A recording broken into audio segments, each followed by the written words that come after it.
Sales is a transference of belief. It's when I take what I believe in my product and I believe it so strongly and so urgently that I fight through whatever brick walls I have to fight through to get you to believe it, because I know that this product will change your life. Someone say, I believe. Everybody goes down and up. But the people who consistently trend upwards don't stay down, they get up. And when sales are down, you don't come out of the game, you go in harder. So instead of posting once a day, we started posting 3 to 5 times. Instead of pitching one event, we would do 1 to 2 launches a month. Someone say more. But here's the thing, many of you won't do more because you believe that more will overwhelm you. And so it angers me when we go through things that rob us of our confidence, because if your confidence was in your spirit, they couldn't touch it. They could make you think they got it. You could get rocked a little bit, but they can't touch you.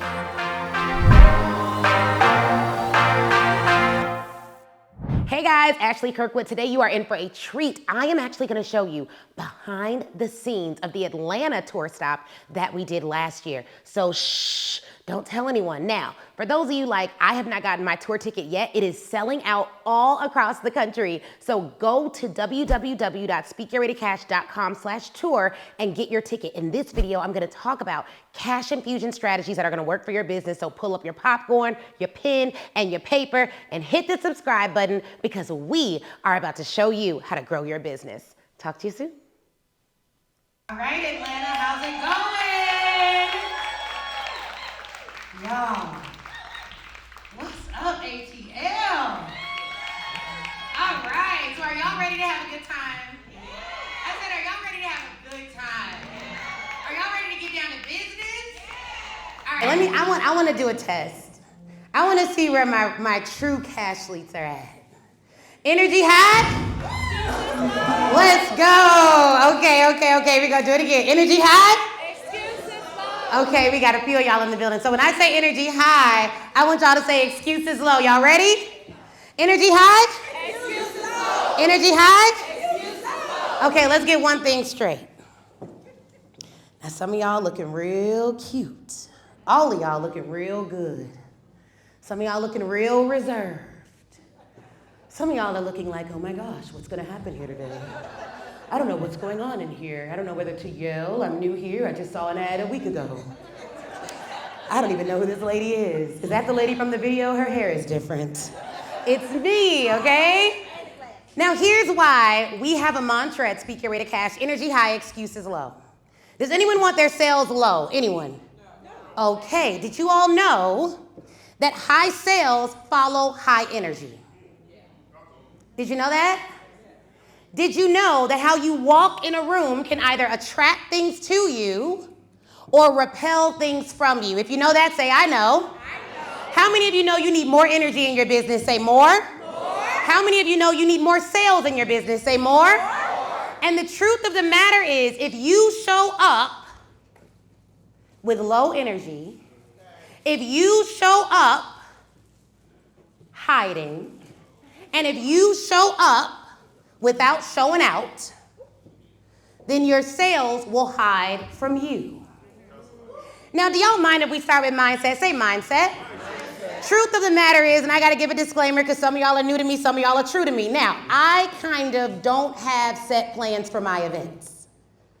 Y'all nervous. You like, she said she was gonna teach us things. I don't have set plans for my events. Every single city's been different.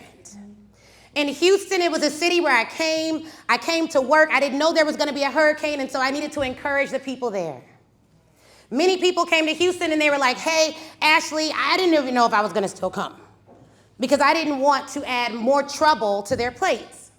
And so what I did is I prayed and I was like, I don't know if I should come. And I was like, okay, well, I felt like I should still come though. A friend of mine was like, don't come to Houston. People aren't gonna be in the right mindset to receive what you're saying. But when I prayed, God said still go. So I went and I was on a live video and someone was like, please come. Do you know Houston oversold? Not because the event was so special, but because it was one of the only places with power, food, electricity, and a safe place. So I didn't show up to Houston and give my ordinary plan. If that's all right, say that's all right. That's all right. Then I went over to Dallas. Say Dallas. And in Dallas, it was like totally different energy. They didn't have no hurricane going on. They needed straight strategy, no fluff, exactly that. But they also needed a renewing of their mind. Say renew. Renew. Because a lot of people in Dallas, Dallas is a churchy city, right? Very, right? Very churchy city. We got any churchy folks? Raise your hands. Okay, we got a few. Some people are like, I'm not churchy at all. We got any Jesus folks? Raise your hand. Amen. Few more hands there. Here's the thing. In Dallas, what they needed to hear was that strategy is not divorced from the supernatural. So in Dallas, not only did we teach strategy, but we also were able to use the word of God to propel them forward. If that's all right, so that's all right. Truth be told, I think Atlanta needs something different than both cities. She ready, okay? She ready. She like, yes, we do. There's something going on in the city of Atlanta specifically. And what's happening in Atlanta, it's a different city. Like, I met Bishop T.D. Jakes in Dallas. Dallas was incredible.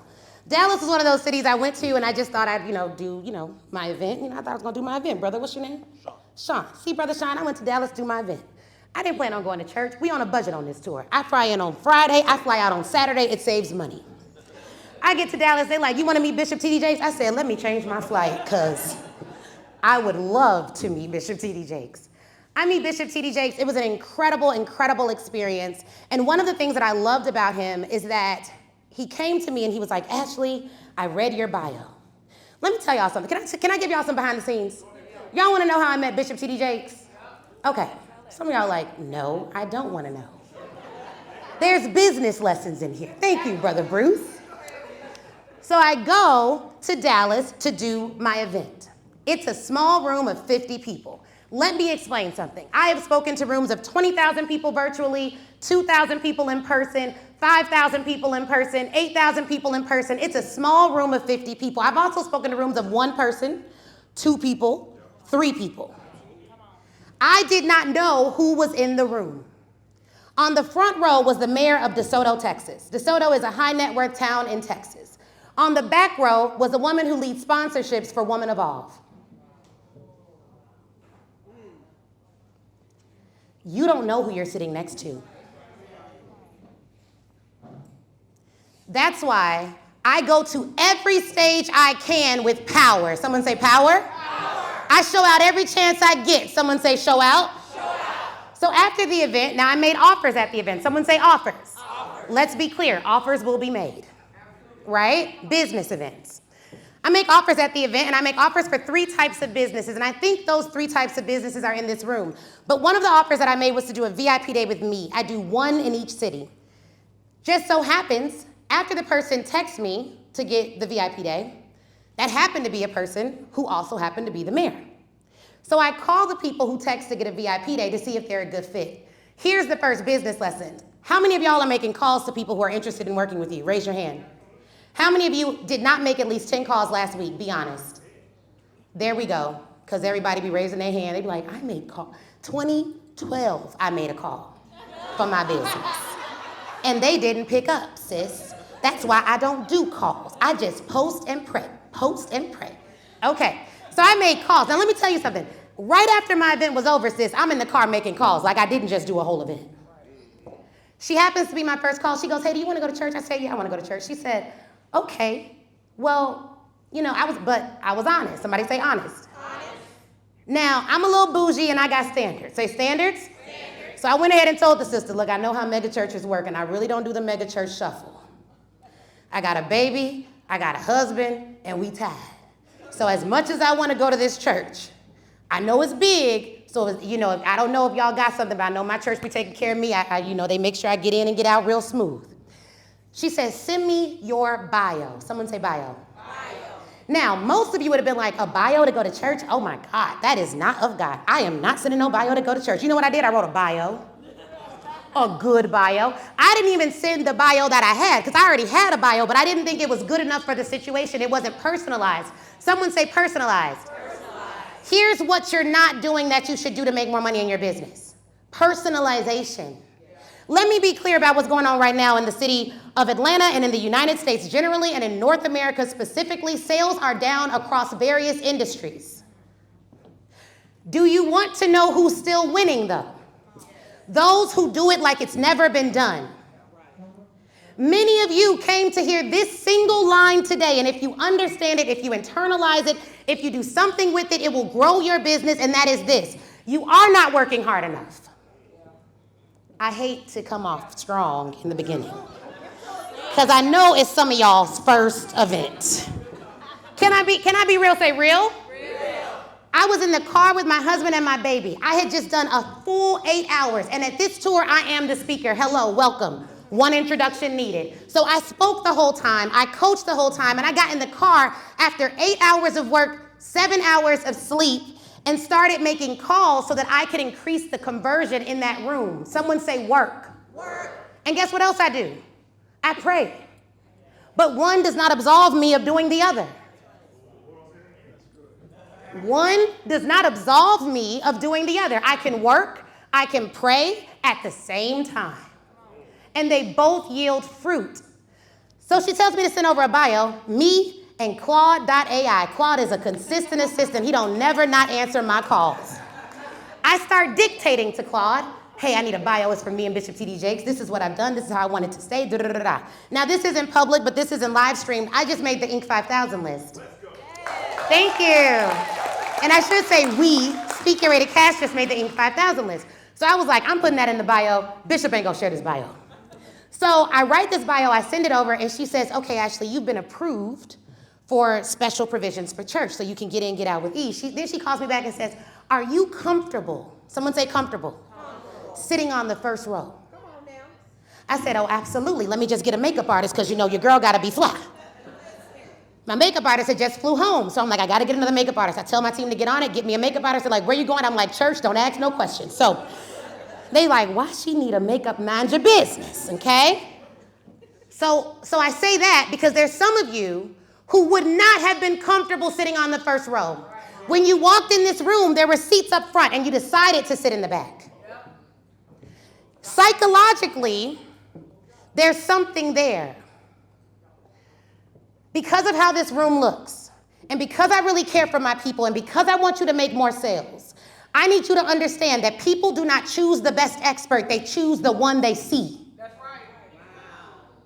That's right. They do not choose the best solution, they choose the one that markets the best. That's right. And they do not choose the one they should choose for their needs, they choose the one who understands their needs the best. If you don't sit first, if you're not comfortable with the spotlight, then you should find an attractive character to run your business, but it cannot be you. Someone at your company has to be comfortable speaking up, showing out, sitting front, asking for sales. Now, let me help my sisters, because I had a woman come to me who made $1 million a year in her day job, and she said that she lacked the confidence to go all in on her business. How many of you worked in corporate? Okay, corporations are a system. Systems are built to protect themselves. So what that means, guys, is that you may have worked in an environment that was built to make you feel small.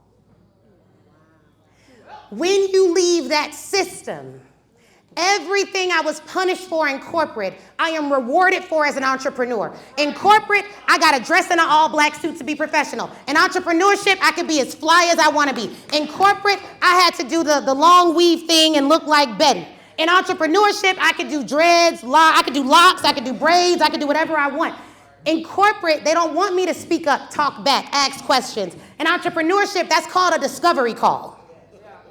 And if I don't do it, they can't buy from me. There are some of you that are hiring coaches not to get coached, but so that you can have a boss. Because you are so used to people telling you what to do. And so at every turn, you're like, well, Kendra, what am I supposed to do with my business? Well, Ashley, I don't know what you think about this. And you're canceling your launches and you're not going hard on your sales calls because you think you don't know. What if I told you that you do know what to do? It's your instincts. Here's another nugget for you guys to write down. Entrepreneurs make millions and billions of dollars from their instincts. That's it. In corporations, they want you to follow orders. In entrepreneurship, you need intuition. You need to do the thing that you feel led to do. And you need to do it when you don't think it's right, because I'm going to help you guys. Can I help somebody? I say help. Help. Okay, y'all want to leave free? Say free. Free. Okay, because here's the thing. I want to show you guys something. There's an employee mindset, and then there's an entrepreneur mindset. Now, let me be clear, because I love my team. I don't think employees, first off, I just told you I met someone who makes $1 million in their day job, right? Let's also dispel this myth that you can't be rich as an employee. You could very well be rich, build wealth, make tons of money as an employee. If I would have stayed at my day job as a corporate lawyer, the lowest paid partner made $1.2 million. My mentor was bringing in $20 or $30 million a year and didn't have to split it with the team. I didn't become an entrepreneur to get rich. I could have done that in my day job. I really do believe and know that I am called to do what I'm doing right now. But there's a misperception that you can only build wealth as an entrepreneur. And that's not true. However, with an employee mindset, you can build wealth as an employee. But if you take that mindset and bring it into entrepreneurship, it will halt your growth. Employees take orders. Now, what I mean by take orders is if I tell one of my team members, hey, I need a PowerPoint, I need it to be pink, I need it to be done, I need it to be like this, they are likely going to do it as I ask them to do it. Entrepreneurs give orders / requests. Don't get caught up on the words. Like, I don't really give orders. I'm more of a collaborative person. Like, that's fine. Use that. Employees, another thing that happens with employees, they give blame. How many of you have a team? Raise your hand. Okay, has anyone ever done something wrong and then you ask them about it and what do? Well, Sarah actually did this and that stopped me from doing that and so blah, blah, blah, and I couldn't do that. Entrepreneurs take responsibility. Always. Even if I want to say it was my team member's fault, something happened this morning and I was like, dang, I did not tell her that. How does this show up in your life? Because employees get guarantees. What are the guarantees? Oh, the guarantees are you're going to get paid every 2 weeks. You're going to get paid every month. That check has to show up. Who backs the guarantee? Well, the law. If your employer doesn't pay you, someone comes after you. As an entrepreneur, you take risks. Now, I'm going to say something that's going to be controversial. I don't even care. Because we in it now. We too deep. We in too deep. Real entrepreneurs don't need guarantees. That's right. That's only for entrepreneurs who want to hedge their bets. What does it look like when an entrepreneur hedges their bets? Well, let's say I think Apple stock is going to go way up. I am 100% positive Apple stock is going to go through the roof. And I have $1,000 to put it on Apple stock. If you know it's going to 100x, how much of the $1,000 do you put on Apple? Give me an answer.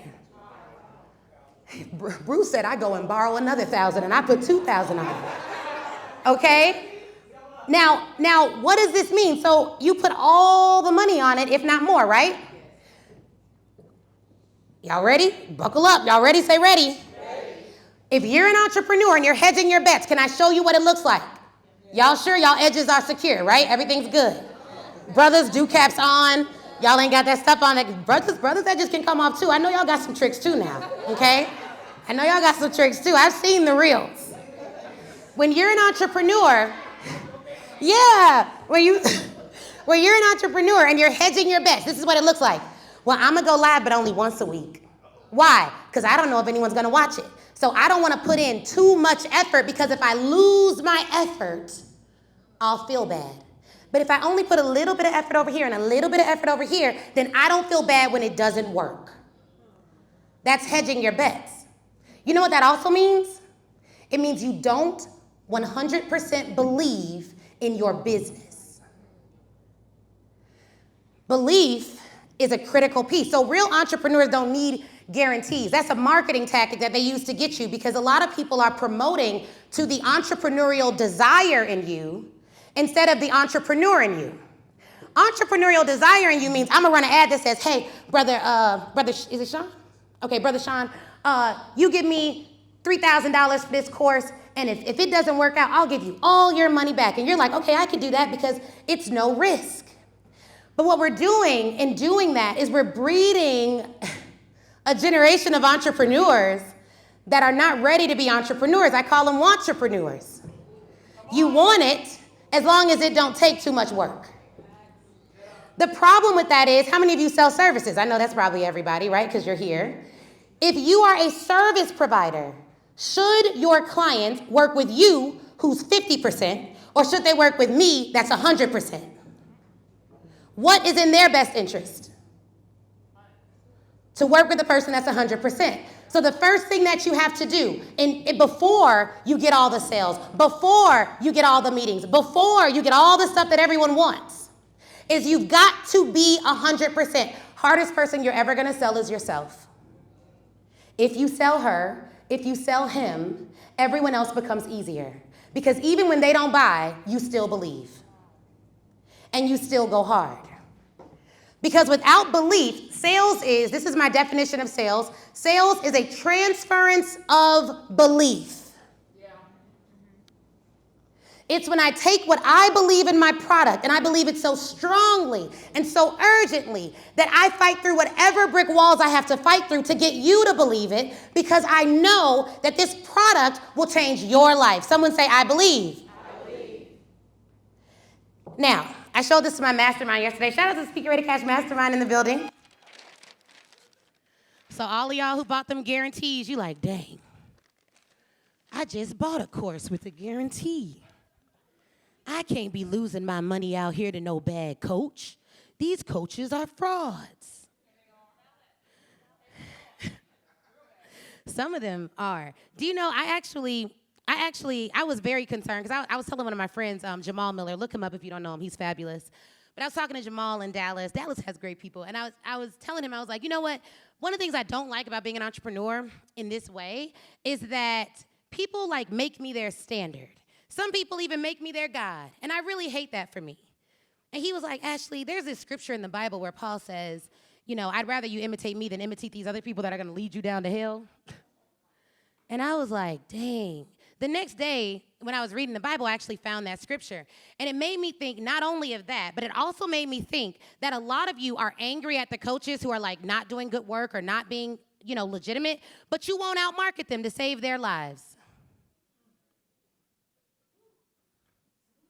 So if you refuse to outmarket and outsell fake experts, then you are saying, hey, audience, I'd much prefer you go work with someone that will do you wrong. So the number one skill you need, how many of y'all got at least 10 years of experience? Raise your hands all over the building, I already know. How many of y'all got at least 20 years of experience? Raise your hand. How many of y'all got at least 5 years of experience? Most of my community are actual experts. How many of you all have a bachelor's degree? I bet 80% of the room. How many of you have an advanced degree? I bet 60% of the room. How do I know these numbers? Because I already know my people. How many of you are married? There we go. 70% of the room.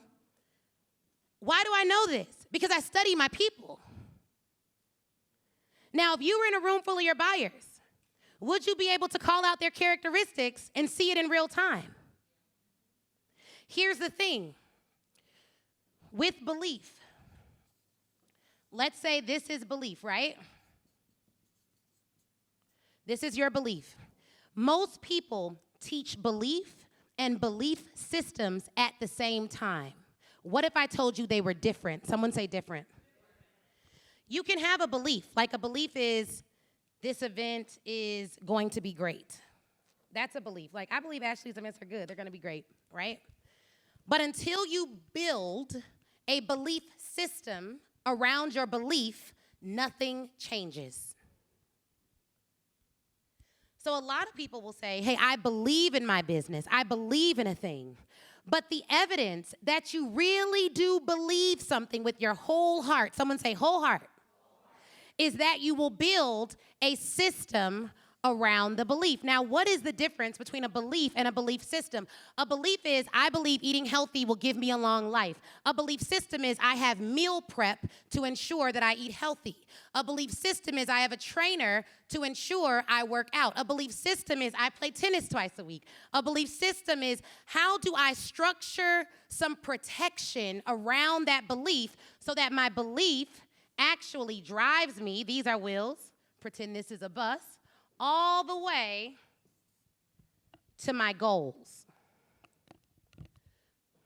So what I see as a consistent issue in entrepreneurship is there's a lot of beliefs flying around with our words, but there's not a lot of systems making the belief move you to your goals. Does that make sense? It makes sense. So wherever you have inconsistency in action, you have a belief. Here's what's really important and what's probably causing you to stay a little bit stagnant. How many of y'all want to get consistent? Say consistent. You can have a belief and a belief system around a positive belief, but you can also have a belief and a belief system around a negative belief. So the same way a positive belief has a system around it is the same way a negative belief has a system around it. And when it's a negative belief, the only difference is it doesn't lead you to your goals. It leads you to anxiety and discontentment. It also leads you to jealousy. Because you'll be looking around at everyone else. I don't know how she got that. How'd she do that? She always winning. No, she's always working.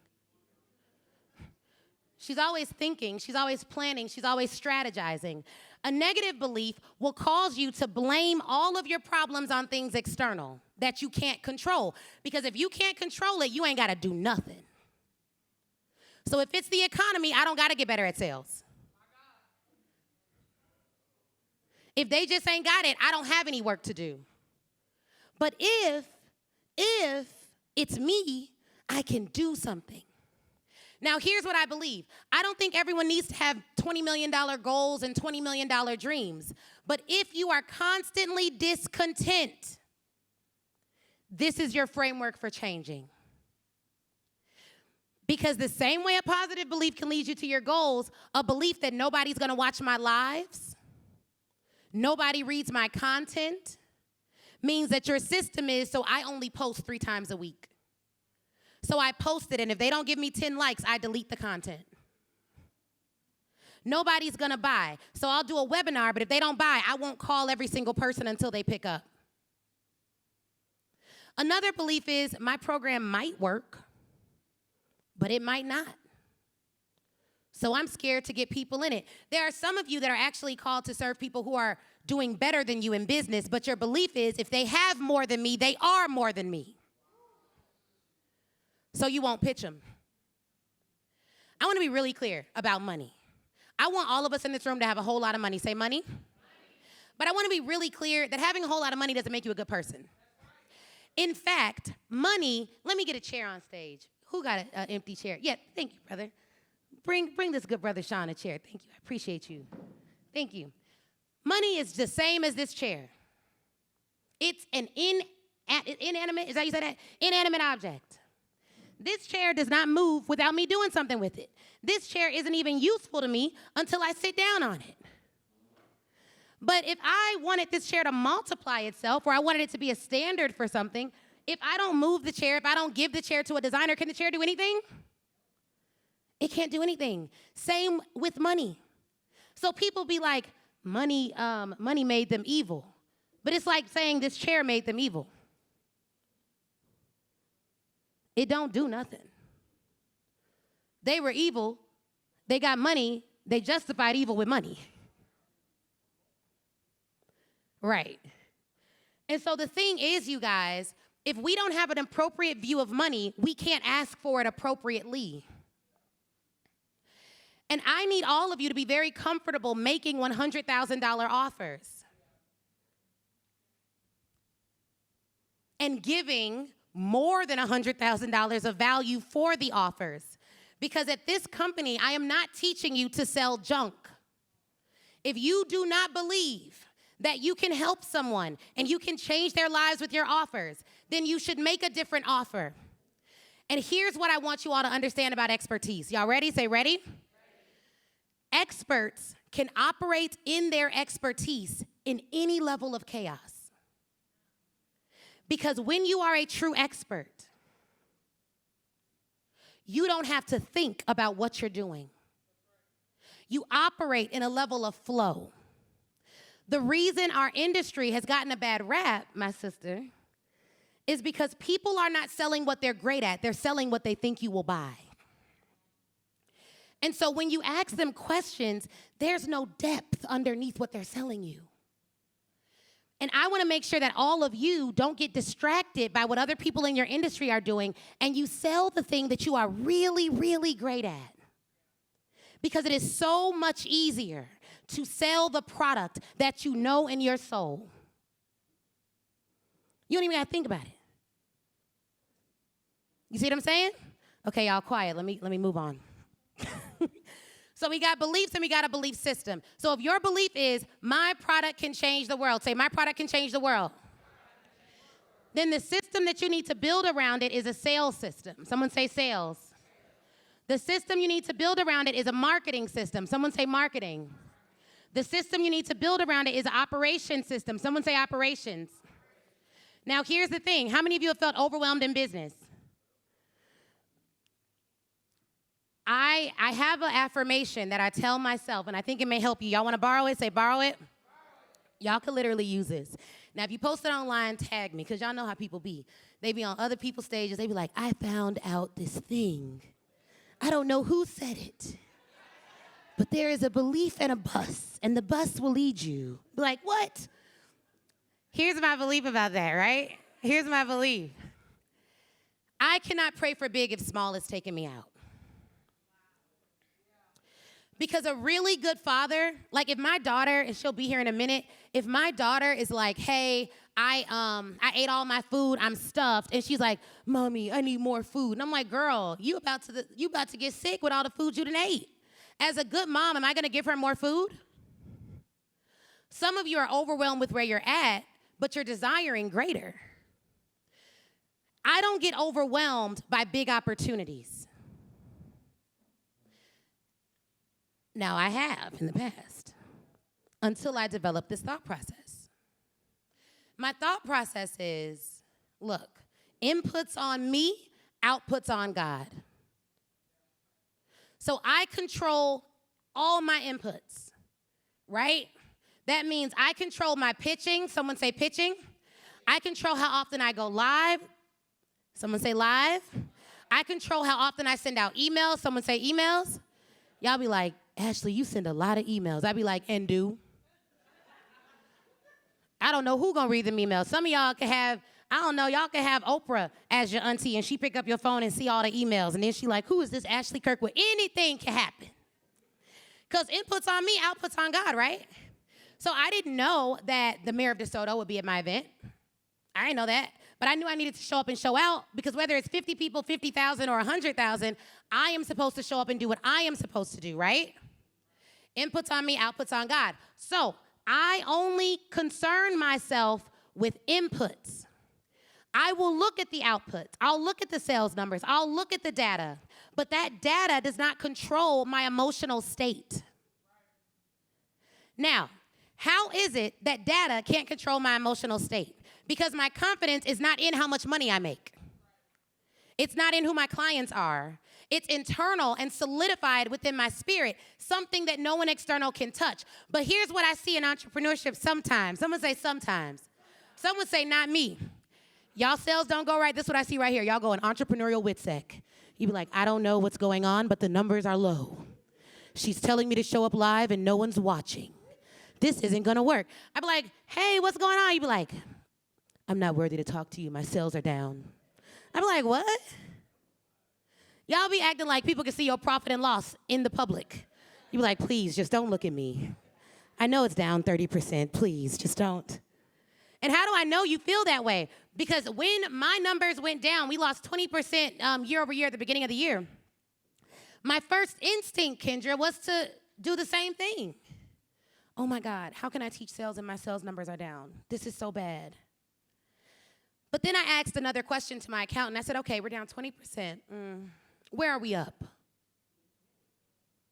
She said, well, you're up in your digital products. Your profitability is up 300%. In fact, you have way more cash than you had last year. I said, okay. And then I had this thought. Even when I'm down, I'm up. And then I had another thought. I've never seen a stock price look like this. Stock prices always look like this. So I had another thought. Oh, I'm just like any other billion-dollar company. Everybody goes down and up. But the people who consistently trend upwards don't stay down, they get up. And when sales are down, you don't come out of the game, you go in harder. So instead of posting once a day, we started posting 3 to 5 times. Someone say 3 to 5. Instead of pitching one event, we would pitch 1 to 2, we would do 1 to 2 launches a month. Someone say more.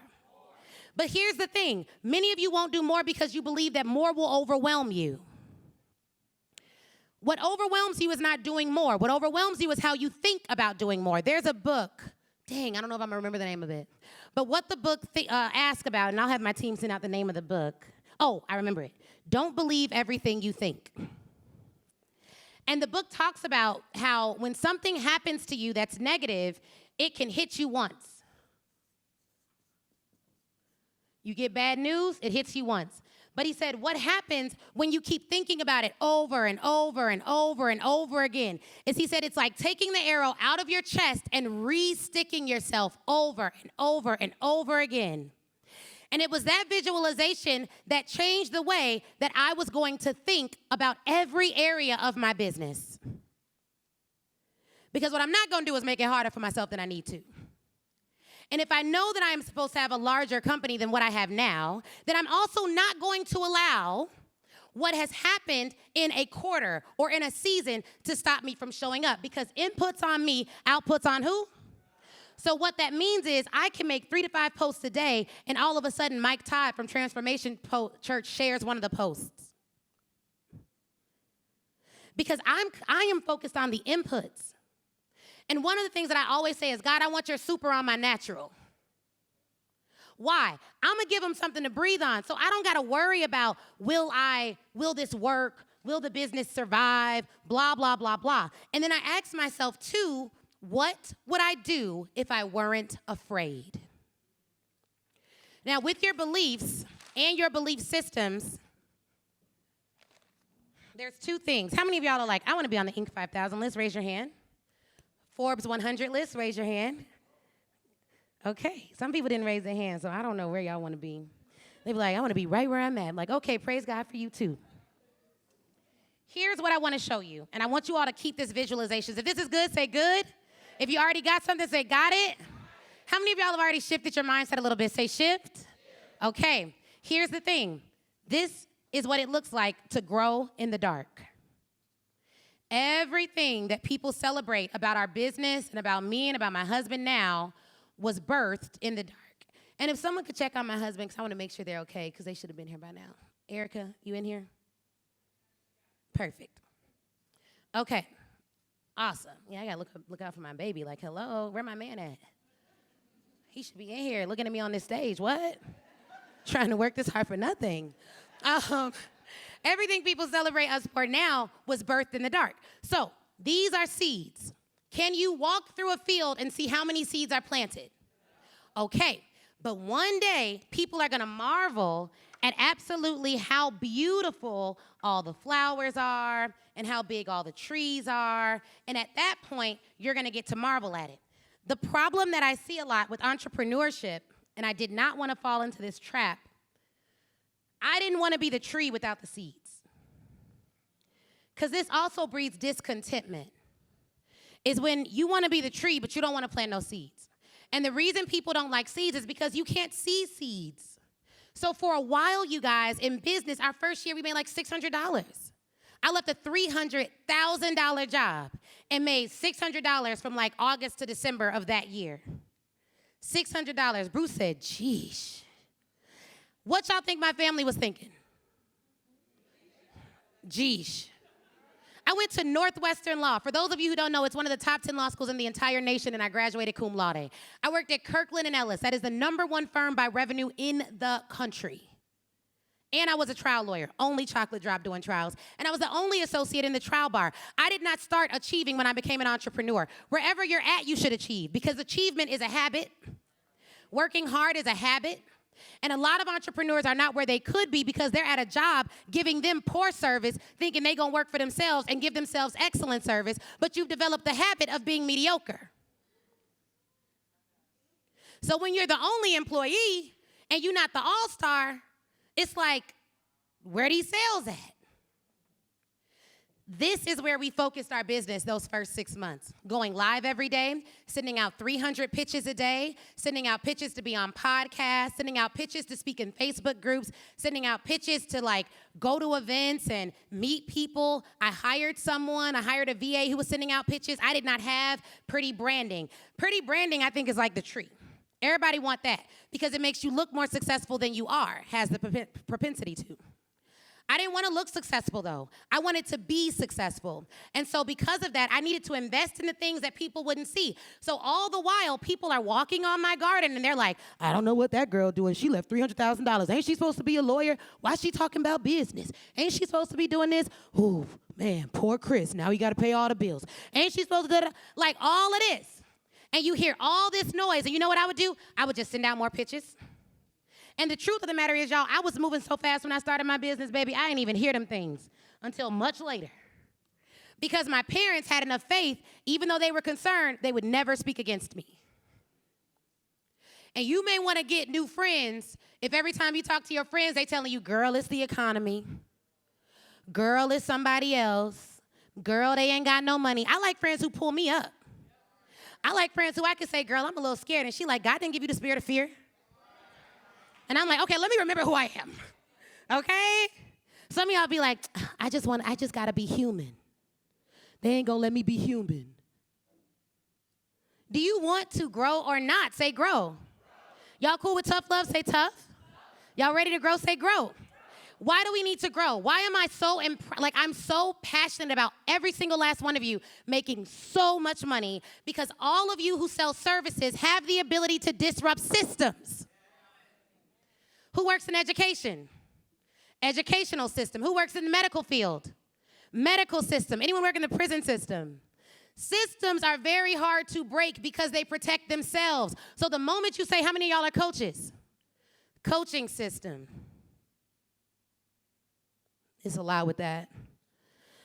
But once you decide, I am going to be the person that pulls someone else up, you are also deciding that you are going to be the person that people pull down.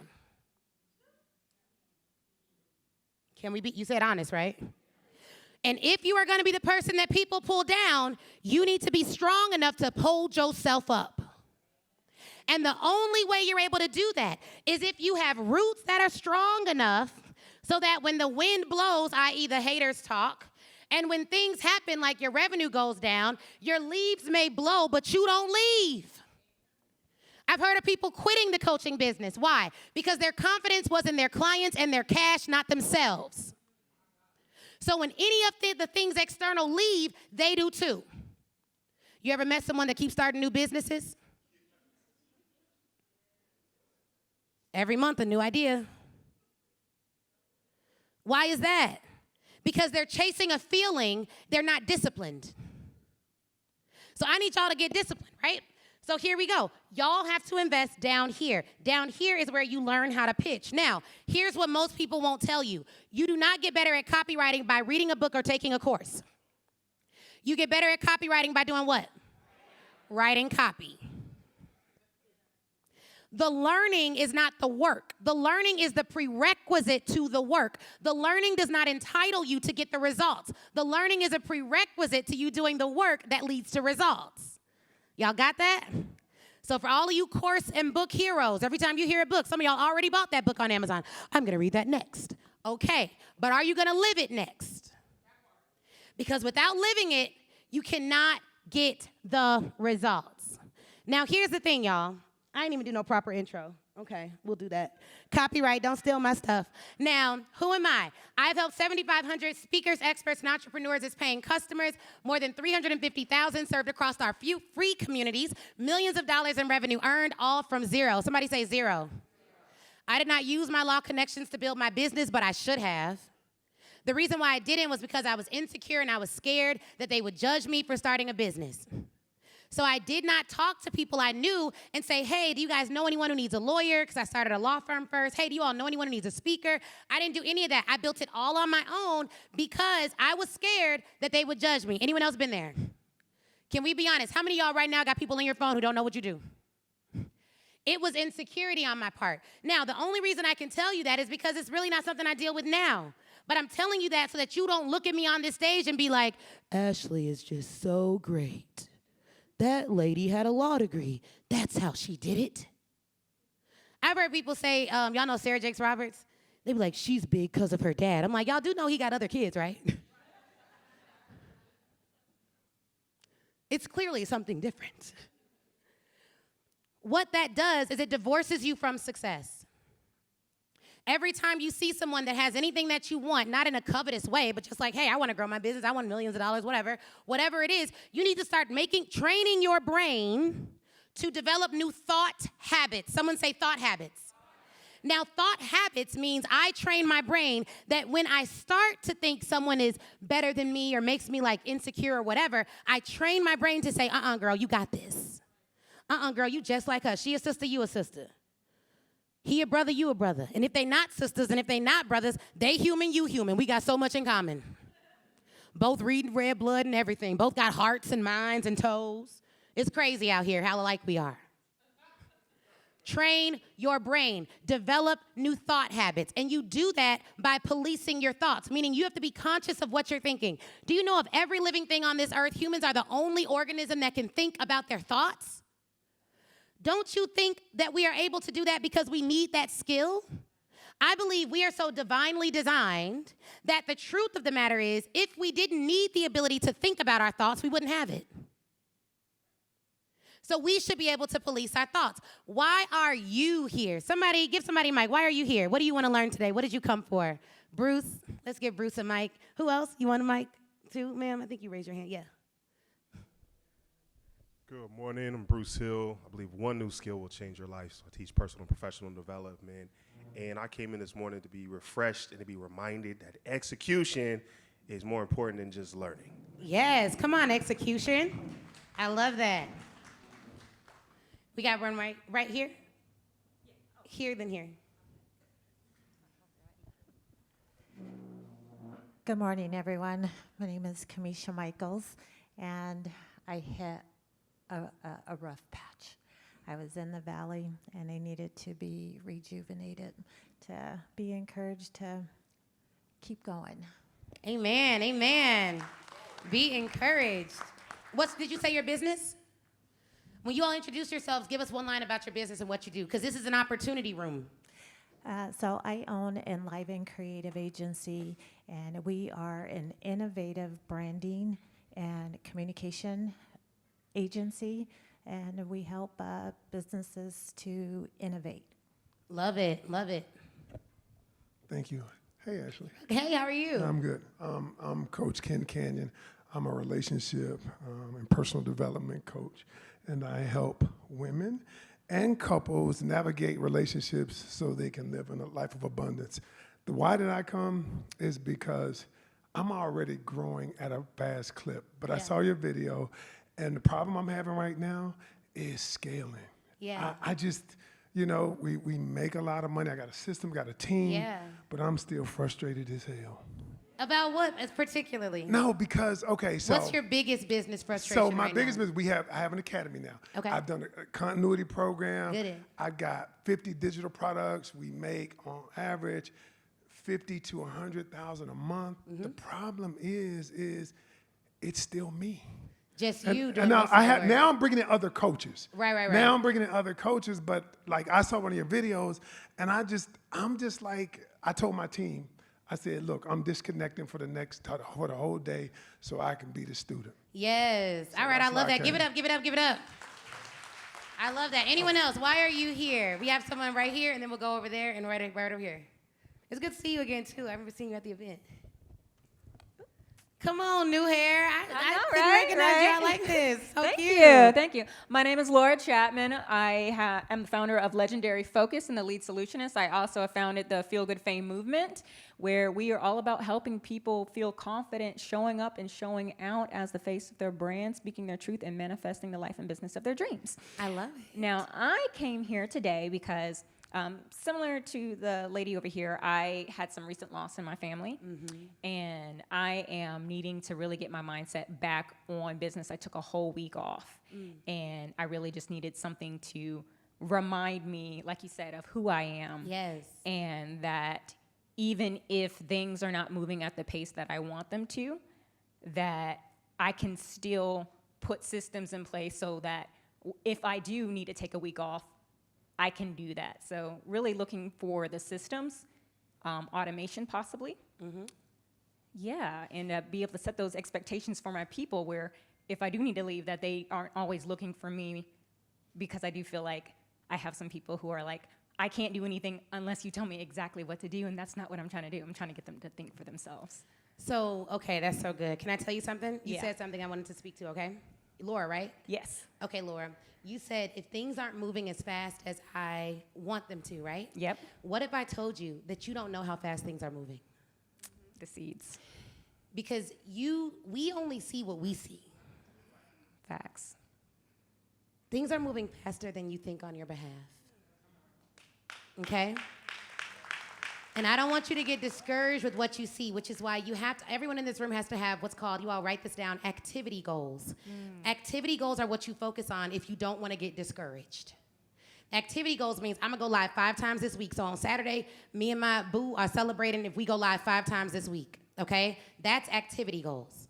Now, there's something else that's called outcome goals. That's like we made $1 million. But I didn't even know when we made $1 million in 1 year, because I was focused on the activities that I knew would eventually lead to the revenue.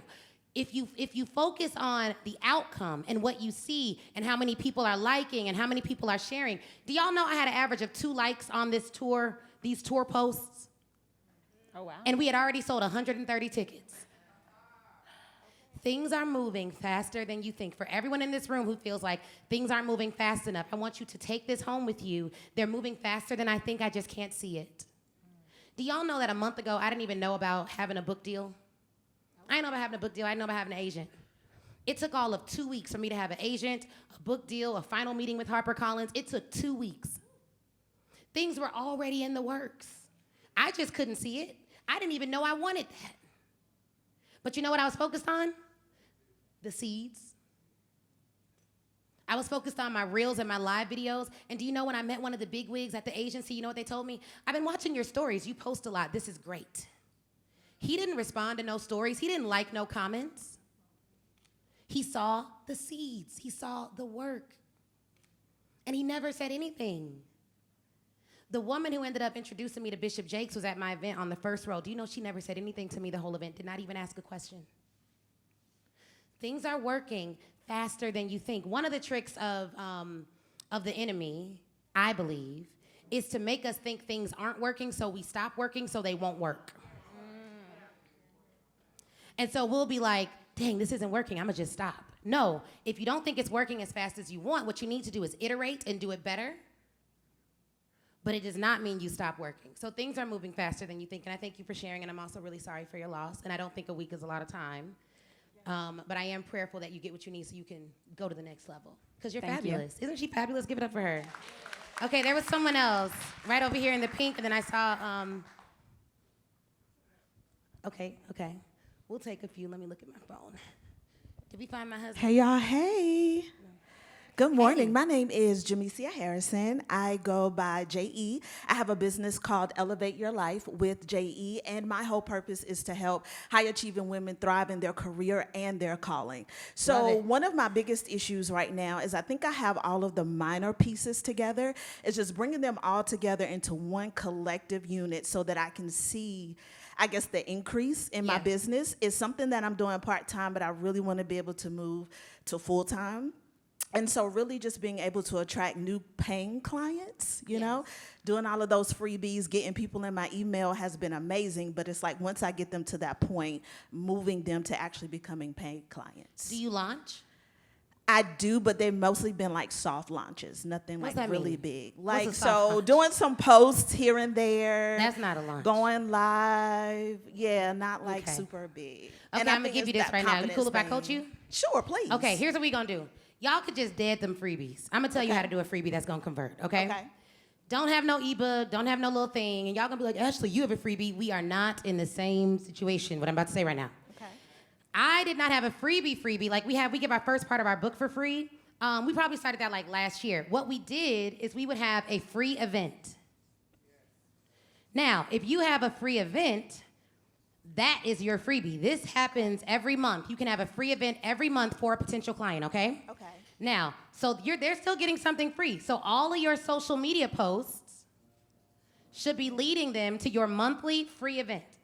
At this free event, right when they buy this free event, you're gonna have another landing page that says, while you're here, I would love for you to buy whatever you were just giving away for free for Okay. $27 Okay. as a VIP upsell. Then at your free event, you are going to sell them something. Now, if you do this monthly, then every month you have an opportunity to tell people about your offer, give them the solution that they need, and then they pay you. Okay. Now, this is better than me giving someone a free download or whatever, because now I'm getting them to agree to come somewhere where I can teach them something, show my expertise, and then pitch them an offer. Okay. You could do this on Zoom. Now, how many of y'all, I don't even know who's all in the room yet, but okay, we're gonna do this real quick. I have 3 buckets, right? I have my grow your way to cashers. Those people are doing under 50K in business. Where y'all at? Okay, we got some growers in the room. Then we have our build your way to cashers. Y'all are doing under $500,000 in business. Where y'all at? Okay, awesome. Then we have our scale your way to cashers. Those are doing about 500 to $1 million plus in the room. Where y'all at? Okay, we got our scalers in the room. So here's the thing. When you are in your grow and build phase, you need to consistently be having people buy from you. A post doesn't convert enough. Okay. It does not convert enough. So I just want to give you that. Okay, you Okay. can sit down. I'm sorry. No, you're good. But like when for everyone in here who's like, hey, I'm posting, I'm doing this, I'm doing that, that is not sales. That's what we call marketing.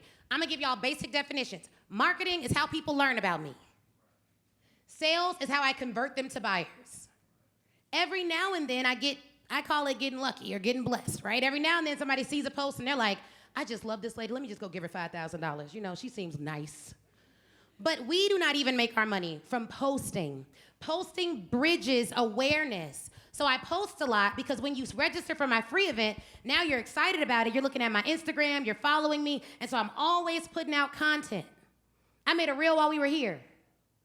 But that's just to warm people up. But they're gonna convert when they come to a free or a paid event. Now, this is where I made a big mistake in my business. Say mistake?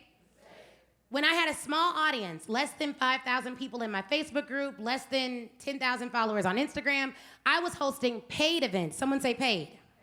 Because in my mind, I wasn't gonna do nothing for free. I was like, I don't do free, but I ain't had no money. So I should have been doing free because I should have built my list. Here's what people on the internet won't tell you. Maybe they will, because I'm on the internet, but we don't know. What they won't tell you is while they are yelling at the top of their lungs, I'd rather have a profitable 6-figure business than an unprofitable 7-figure business, they are literally saying, I don't want to be Amazon. I don't want to be Netflix. I don't want to be Uber. I just want to be me. I'd rather be Amazon, Netflix, and Uber. And what they do at that level is they buy subscribers, even if it means they're not going to be as profitable. When you're getting people on your email list, you are buying subscribers. So you may strategically choose one year to have a lower profitability year as a 7-figure business. You should always want to grow your business. You should never stay small because you're like, I'm protecting my profit margins. No, you're stunting your growth. Because when we only had a 6-figure company, we had 10,000 people on our email list. As a 7-figure firm, we have 56,000 people on our email list. Those emails have financial value to our company. So if we don't want to do a launch 1 year, now we can send out an email and drive them directly to a buy page. So you gotta grow. Someone say grow. I'm not saying don't be profitable. What I'm saying is there may be strategic reasons why you spend money to host a free event by way of paying for people to come to a free event. On average, we pay $11, $6 to $11 per free person that comes to our event. And only 20 to 30% that we pay to show up, that we pay for, actually show up. And even with that, that gets us 60 to 100K in additional revenue above our recurring every single month. Because you don't need everyone to show up. But if I'm just posting and hoping, I'm not gonna be able to get my numbers. So when you talk about scaling, let me define scaling. Scaling is the acceleration of results already earned. Many people say they wanna scale when what they mean is they need to grow or build. Scaling means, hey, I know my cost per lead, we're already doing this thing. If I just had more money behind it, we could double, triple, quadruple our results. It's the acceleration of results already earned, which is how you know when you can take out capital to scale. So I know, hey, I could take out $100,000 and in a loan. I could pay 15 grand for that money, and if I put it all in ads, it'll help me scale my business. It'll help me scale my results. How do I know that? Because I already got results that I'm putting it behind. You see what I'm saying? If it makes sense, it makes sense.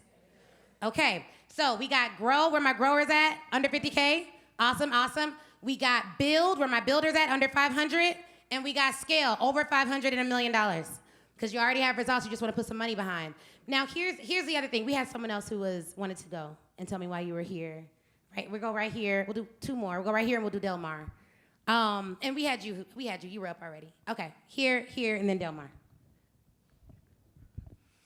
Hi everyone, Brittany Jenkins, founder and CEO at Jenkins Public Health Consulting. I drove down from Alabama. I was like, I'm gonna be here today, I don't care. Yes. I help health-focused organizations like hospitals, health departments implement their chronic disease and injury prevention programs to reduce chronic disease rates across the country. My biggest challenge is I got sick with salmonella poisoning and it almost took me out. I was sick for 3 months. And I had a really great year last year. Business grew by like 4 times the year before in 2022. And that was a scary moment and a big realization for myself to like, how do I scale from this or accelerate from this? Because I have things that's, been going really well. And now I feel like if I wasn't planting seeds, I almost stopped planting seeds because I got sick, and I was thinking like this is going to be the end of my business, but I had to keep going. And so I'm trying to just revitalize and re-energize and get more focused on what to do to get back to where I was headed. Okay. Well, I am so glad you're okay. Give it up for her. Give it up for her. Shout out to you. I mean, if you like overcame, you could put it right here. You overcame like incredible challenges. That is so good. I'm so glad you're here. And y'all do know resurgence means revival, right? Yeah. So I'm hearing a lot of people are like, I want to be revived. I want to be refreshed. I want to be renewed. Okay. All right. Hello, everybody. My name is Tess, and it's good to see you again, Ashley. The reason why I'm here is to introduce myself. I'm a consultant, speaker, and author, and I help entrepreneurs redefine success and transform their life.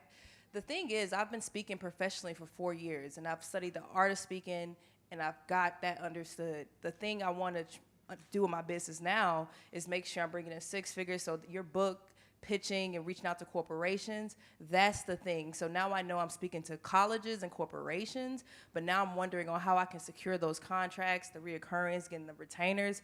That's that missing link, and that's why I'm here. Absolutely. Well, we're glad you're here. Give it up, give it up. Give me your name again. Tess. Tess. So good to see you again, Tess. Okay, and my baby just walked in. Yay, hey, Christelle. Good morning, everyone. My name is Delmar. Good morning, Ashley. My name is Delmar Johnson. I'm the founder of HR Brain for Hire, and I work with and partner with startups to growing small businesses who are typically afraid of human resources, but I'll let you know what the humanity and human capital management needs to look like in your business. So I help you build your team, your systems, and your processes so you can be in a position to scale and have the seeds, have the foundation that you need to grow on top of that.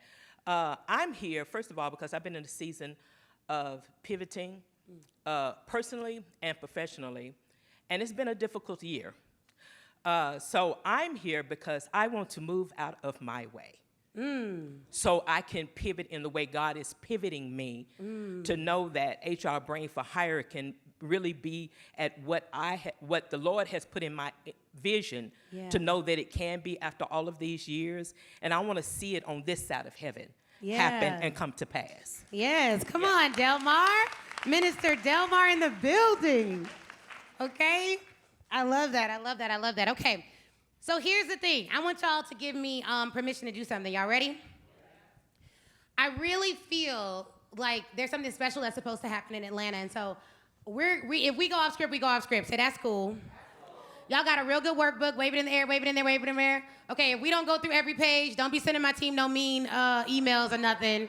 Y'all get to keep that forever. Somebody say forever. Here's what I know, though. I really want you guys to leave differently. Someone say differently.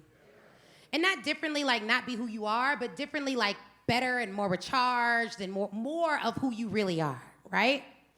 And so I want to talk about something. It's the impact income continuum. Someone say impact. Someone say income. This came to me, I think like a week ago. And I realized that most people are just not motivated by money. In fact, there's some of you in this room that when you see people talk about money or how much money they're making or what they're doing, you're just like, oh, I don't want to hear another, I'm a 6-figure this, I'm a 7-figure that. You're over it. Anybody over it? Say over it. See? Income, impact, continuum. Let me tell y'all something else. When I got this, you know the first thing I did, because I am a lawyer, I filed my trademark for this ASAP. Just as a nugget and a lesson. One of the things that my publisher was really interested in was my suite of IP. Because she realized that because we have so many trademarks that we are planning to write books for and have courses for and all this stuff, she was like, you don't have an idea for a book, you have an enterprise. She was like, most people come to us with a book idea. You came to us with an enterprise idea, which means we can have a long-term relationship with you. Someone say long-term. There's a haste to how people are teaching business right now. It's very like, do it in a day, do it in a month, do it in a week, do it in a year, do it in a blah, blah, blah, blah, blah, blah, blah, blah. But the truth of the matter is, I want to think in decades and centuries. Because if I do that, then that means Christelle is good. If I do that, that means Christelle's kids are good. But if you are so focused on today and you're not planning for the next decade or the next century, then what happens is you have a business, but if you leave, you do not have an enterprise. And so the impact income continuum is simply to prove to you and almost make the case for you, if I can, because y'all know I used to be doing trials. I don't got all my jury trial props. Y'all got to come to my event in October. This is actually quite a small event for us. But in October, we be having props and everything. Black Women Sell Live. Who's coming to Black Women Sell Live? Let's go. Oh, my gosh. Y'all do not know. It is about to be so lit. Everybody should come. And if fellas are wondering, should we come? Yes. My husband actually did something with the fellas yesterday. They went to at our country club, they went to some men's area. And the guys came out, and one of the brothers was like, thought this was for women, but bro, I'm going to be at that Black Women event long as we get to come to the club. So Chris gonna plan something for the guys too. But literally, impact income continuum. So here's what this means. How many of you started your business because you want to make impact? Say me. How many of y'all started your business because you didn't want to make impact? Okay. So how many of y'all started your business because you want to make impact? Say me. Okay. So your impact, as your impact rises, you have impact and you have income. Let's say I make $100K a year. That means I was able to help, let's say 10 clients. 10 clients at 10K. So this is my impact. Who knows where I'm going with this? But if I were to make $1 billion, that's my impact. You are literally halting your impact by not making income. So I don't care if you don't value money. If you value people, you will make the money. Because valuing people means that the only way I can really, I'm gonna do a lot for y'all today. Many of y'all are gonna leave and you're gonna feel so good. And then tomorrow, you're gonna go home, you're gonna open your laptop, and you're gonna be like, dang, what did she say I was supposed to do? But then there's some of you who are gonna go home tomorrow and you're gonna open your laptop and you're gonna like go into the Pitch Your Way to Cash membership portal and you're gonna be like, oh, okay, I don't gotta remember everything she said because I bought into her membership. How many membership people we got in the building? Is it good or is it good? Let them know, right? And so here's the thing. Unless I sell you more things, sell more people, more things, I am halting my impact. Because guess what? Income is just the byproduct of impact. But you can't be impacted by my coaching if you don't pay me because it's not free. And do you want to know why it's not free? Because it used to be and no one ever did anything.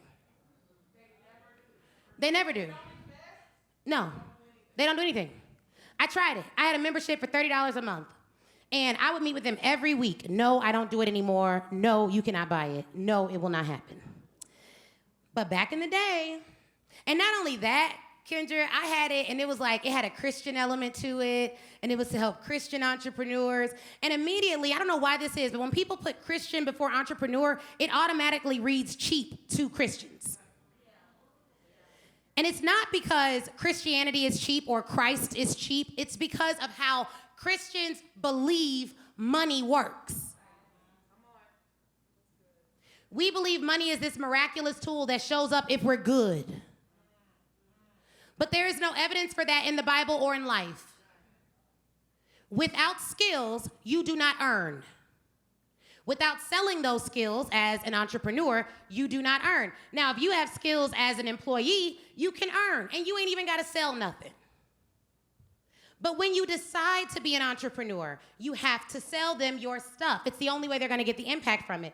So what I want you all to think about is not the income, but I want you to think about the impact. So the more people you are able to sell your services to, the more money you make.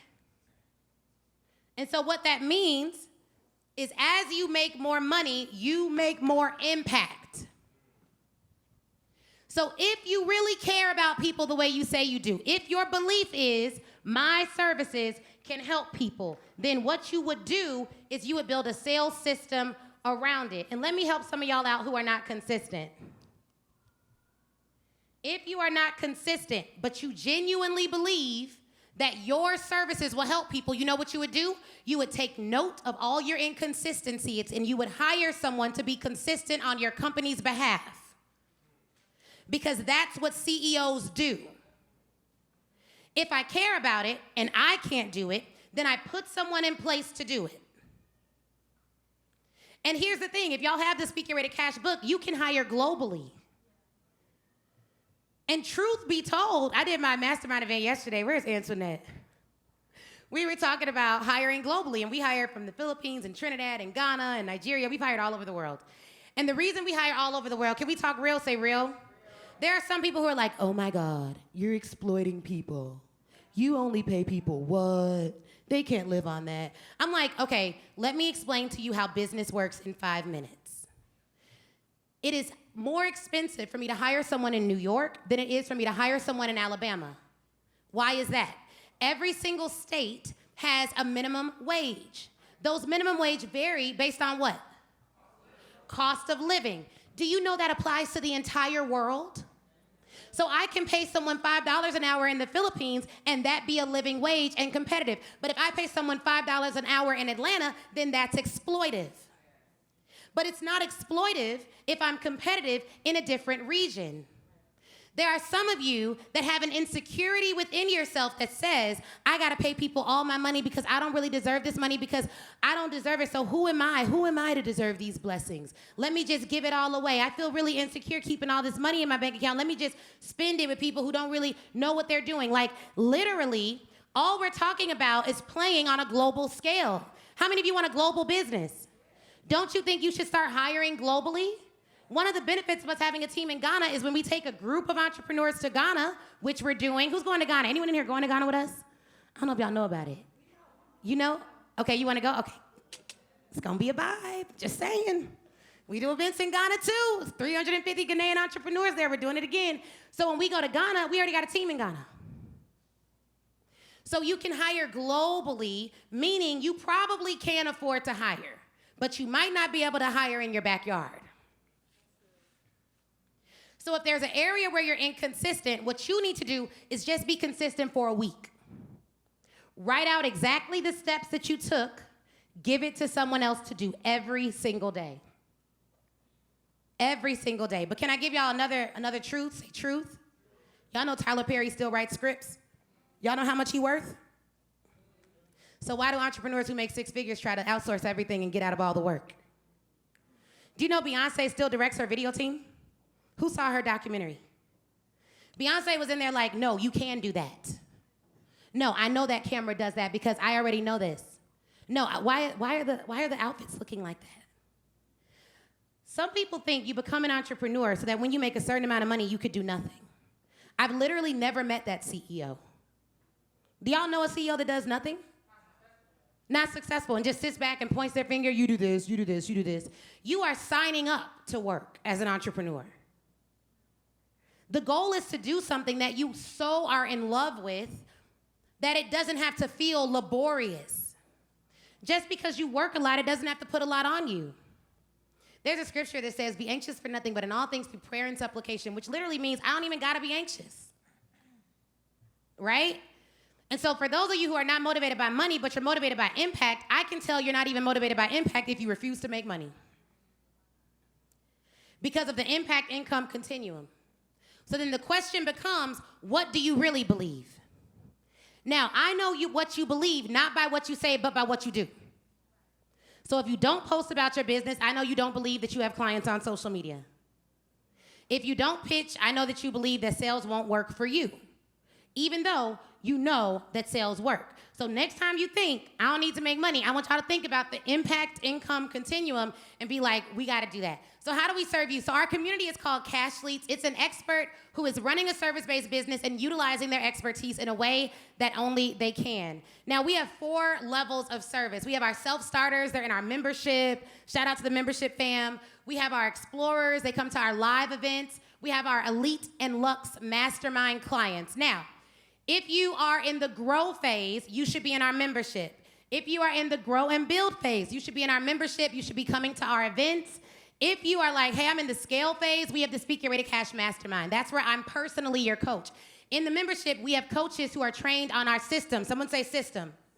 Now let me free some of y'all.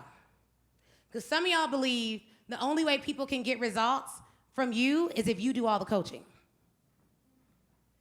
That is not gonna scale. So what you have to do is create a system through which your clients get results. When you have a system, I can teach that system to a coach who has experience, and that coach can coach on the system. We didn't even have a membership, but there were so many people in our audience that were like, hey, Ashley, I would love to learn from you, but I can't do the mastermind right now. I'm in the grow and build phase. I'm not making, 50 grand yet. I'm not even making 60 grand yet. So what do you have for us? So we created a membership, but let me help y'all out. Low ticket for y'all does not mean low ticket for me. Which means I can't put out a product that will take my time and devalue the hour value of my time. Because I've worked hard to build that. So I also can't have a mastermind paying me 30 to 50 to 60 to 100 grand to work with them in our mastermind, but then I'm coaching people for $1,000. That don't make sense.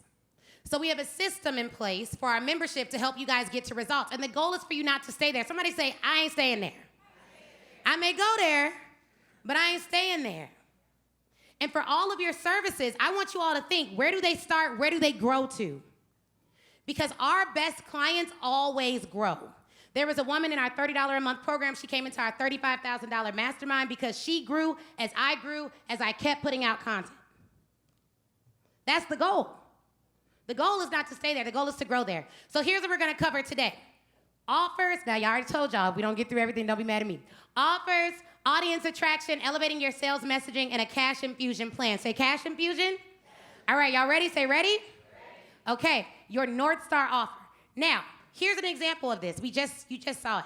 Our mastermind is our North Star offer. This is where we are able to help our clients get the best results from me working with them personally. In our mastermind, we are not talking about how to land a gig. We are talking about how to build a business. Someone say business. Businesses have 3 parts. Say 3. Marketing, sales, and operations. The mastermind covers the 3 parts. Now, our Pitch Your Way to Cash membership covers pitching. Someone say pitching.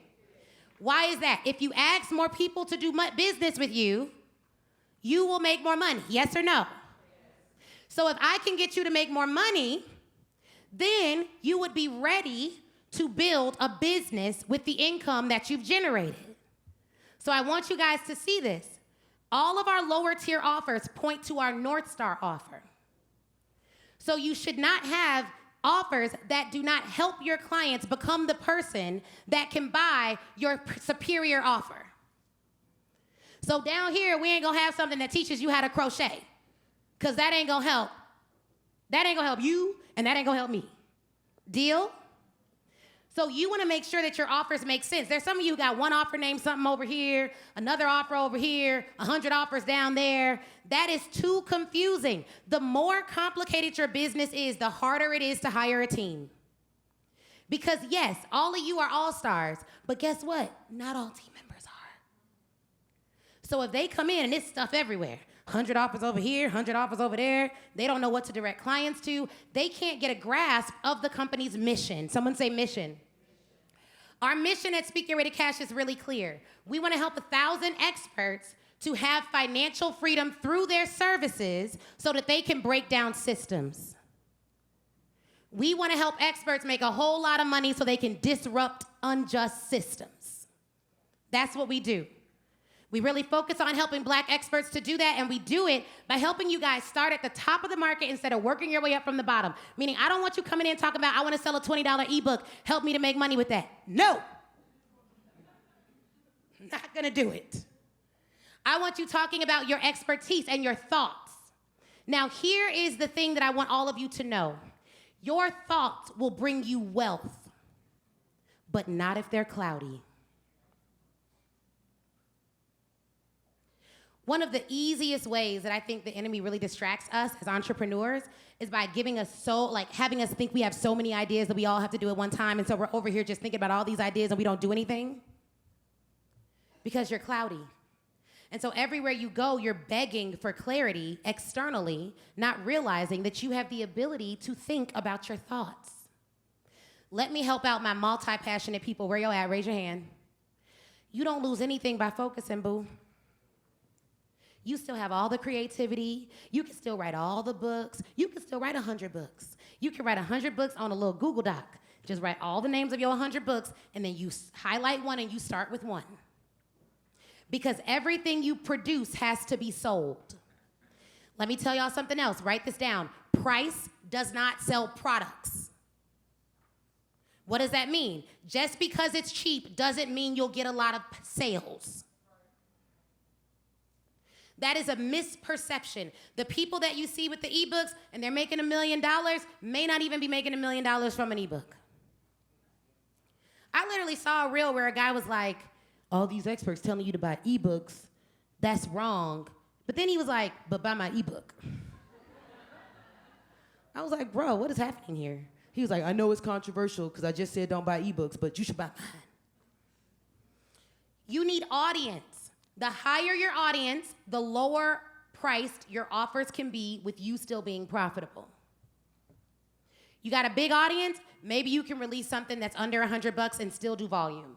You got a small audience, less than 5,000 people on your email list, less than 5,000 followers on Instagram, then you need to be focused on a North Star offer that is high ticket. We built our high ticket offers first and then went back and backfilled with lower ticketed offers to create more buyers. Someone say create buyers. How do you create buyers? Say, how do you create buyers, Ashley? Through your content. If you were to walk into a room, there's another event happening around the corner. If you were to walk in there and you were to be like, hey, I need all of y'all to buy my thing, nobody would buy it. They don't know who you are. But if you were to get on stage and you were to go over there and you were to teach them something and explain what you had to offer, then you would create buying energy internally, so you create buyers. Buyers don't just exist. And if you don't understand this, that's why you will post and wonder why nobody's buying, because you are not creating buyers.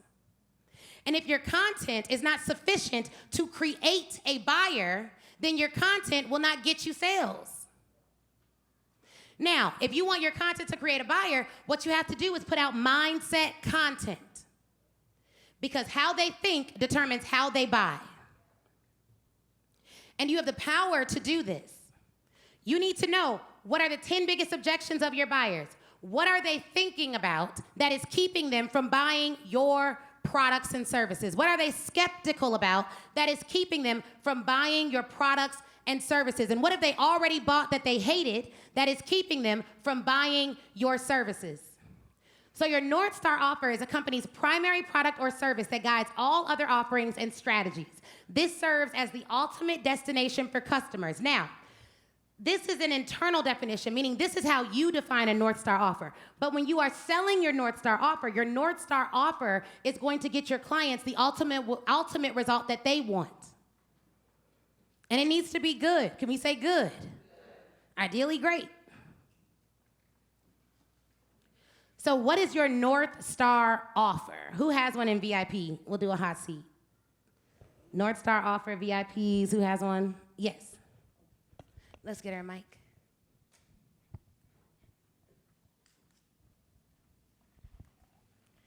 Hey, Ashley. Hey, everyone. I'm Sandra. How are you? Good. How are you? Good. Good. I have a branding and marketing company. I help small businesses build transformational global brands. My North Star offer is a full package, a full branding package, plus launch strategy. Okay. Branding and launch strategy? Yes. Okay, and do you have any other offers? Yes. So lower tier, you can just book a brand strategy session.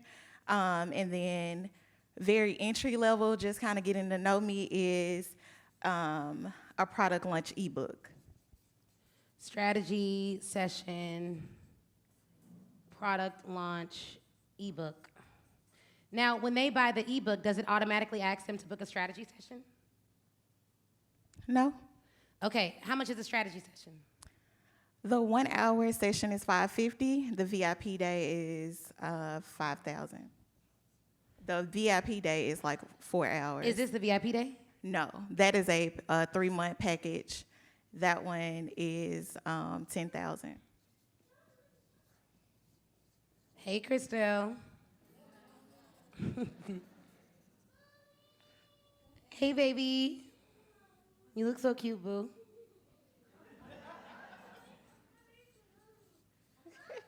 I see you, baby girl. I love you. Yeah, I love you. Okay, so your VIP day is $5,000, right? Yes. Yes. Okay, so you got an ebook, you got a strategy session for $550, you got a VIP day, and then you got this package, right? Correct. Okay, so, well, if a VIP day is $5,000, why is 3 months only $10,000? Good question. Okay, so yeah, go ahead. Let me clarify a little bit. It's only $10,000 for small business owners. I do have a couple of corporate clients where that package is selling at about $50,000. Okay, so this is your small business owner funnel, right? Yes. I think if they'll spend $5,000 with you for a day, the branding package needs to be a lot more for 3 months. Like you could do $5K a month. Yeah. And that's still kind of lower. Do you only have it? So it's 3 months, $10K. You only have one package here. Right. Okay, so you could do a $5K a month package here. How much is this ebook? $27. What's the name of it? The 90-day product launch guide. Okay, and when they come here, are they typically looking for launch strategy? Yes, so when they come through that funnel, they are either a very new business or they are relaunching their business. Okay, now here's the thing, right? If you want sophisticated business owners here, then you want this to be for sophisticated business owners too. Right. So I would change the name of this ebook like what your marketing strategists didn't teach you, 6 steps to a 7-figure launch or 6 steps to an 8-figure launch. Or better yet, turn your 6-figure launches into 7-figure launches. Okay. Because you want to attract people here who can potentially ascend up the ladder. Right. If you don't do that, then you have all these newbies here, and then you have people here who like may or may not be qualified for this, and they may or may not be qualified for that. Are you seeing that? Yes. So I would change the title of this to just attract a more sophisticated buyer. I don't know much about your expertise, but assuming that you're like fire at what you do, I'm sure the content won't have to change a lot, but the title is what attracts. So all of you guys, look, titles of your webinars, titles of your stuff, that's what is gonna attract people. If you have a whack title, you gotta do all the work to sell it. If you have a good title, then the title can share the load with you. But above all else, I need your stuff to be clear over cute. We do not need the marketing mysteries of the da-da-da-da. It does not matter. Clear over cute, right? So I would make this title for sophisticated business owners, and then right when they buy this, I would automatically offer them the strategy session. And you could do something where because you bought this, the strategy session, I'll take $100 off with whatever code, but like I would immediately invite them to do a strategy session. At the end of the strategy session, do you always offer either a VIP day or the branding for 3 months? Yes. Okay. And that ebook is an upsell for the free event. So I've been watching your strategy, and yes. we're getting into that event selling online, and that ebook pairs with that. So then it's like once you come into that event, then I'm inviting you to book that strategy session or the VIP day. Okay. So here's what I'll do. I would like you could sell this all day long, but like literally always offer this strategy session. And then when they book the strategy session, what qualifying questions do you ask to see if they should get this offer or this offer? So it varies. I don't have a system for those questions. It depends on how the conversation has been going. But when they book, do they fill out a form and give you data? No. Okay, so here we go. Girl, I should really send you an invoice, but because you here, we gonna work it out. Okay, so when they book this strategy session, before they can book, I need you to ask them qualifying questions. And those questions need to tell you whatever you need to know to see whether they should go through this funnel or whether they should go through this funnel. Okay. So you wanna ask them, literally, when I'm selling from the stage, you guys, in this room, I literally already asked you guys what bucket y'all are in. Grow your way to cashiers, build your way to cashiers, scale your way to cashiers. How do I know that? Because if I know I got a brother already doing $100K a month, then I don't wanna only give strategies for people doing $5,000 a month, right? And so if I only got people doing $5K a month, then I don't wanna only give them strategies for people who can do $200K a month. Right. So you always wanna qualify your people. The more information you have, the better. The more information, do y'all know y'all were asked to do an onboarding form for this, weren't you? Yeah. Literally, if you didn't do it, did somebody get a call? Did call anybody and say, hey, you need to fill out, or, yep, I saw a hand up. So like you need to fill out, you need to have them give you some data. What do you make? What have you invested on branding in the last year? If you're comfortable telling me, who did you work with? What did you love about working with your last branding strategist? What did you dislike? Right? What are your goals? What would be a win for you from this session? If you learned what would make this a win for you? Right. Right? So you may have different qualifying questions. You should always know about their income, but you also want to know, like, send me a link to your last launch. Where was your last launch at? Where was the landing page? Send me the assets. Upload any assets you want me to review. And then 2, you want to know for the VIP day and for the branding, what are the 3 to 5 qualifiers for that person? Let me tell y'all this. Everybody can't work with me, for sure. I don't know if everybody can work with y'all, but I hope everybody can't work with y'all either. The biggest mistake I made was taking everybody as a client. It can impact your confidence and how you show up if you are serving people who aren't prepared. Right. So you want to make it so that, hey, you have to qualify to work with me. And then make it a real qualification. For many of our launches, we do a private session, but only like 30% of people who apply for it get it. If you tell me you make $0 a month, no. I still love you, but like, no. Like, it doesn't work. Because why would I sell someone something who can't pay for it? That doesn't make sense. I'm not a payday loan store. I'm not out here trying to get people who ain't got nothing to give me all they got.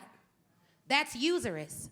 And if you feel bad while selling, change who you sell to so that you don't have to feel bad while selling. So here we go. Strategy session 550. Make sure they do qualifying questions. After this, you need to have qualifiers for the VIP day or the branding package. And the way you're going to show up and show out is if they give you their branding and their launch assets in advance, and on that call, you do a mock-up or something that's like, hey, I've reimagined your brand. This is what I've done now. I've reimagined the whole thing, but if you want me to reimagine the whole thing, you got to buy this or here. So if you want me to just reimagine your brand, we could do a VIP day and I can reimagine your brand. But if you want me to actually implement the plan that we make for your brand, you need to be on my branding package. Right. Now here, someone who's able to pay $5K a month is typically making, on the low end, $500,000 a year. On the higher end, they're typically making 7 and 8 figures. Our legal services were 6 to 20K a month. Our client on the 20K package was already doing 15 to 20 million. She had done 15 the previous year, 20 the year we worked with her. The other clients who were on the lower tiered package, like the 6K a month, were doing 7 figures. Okay.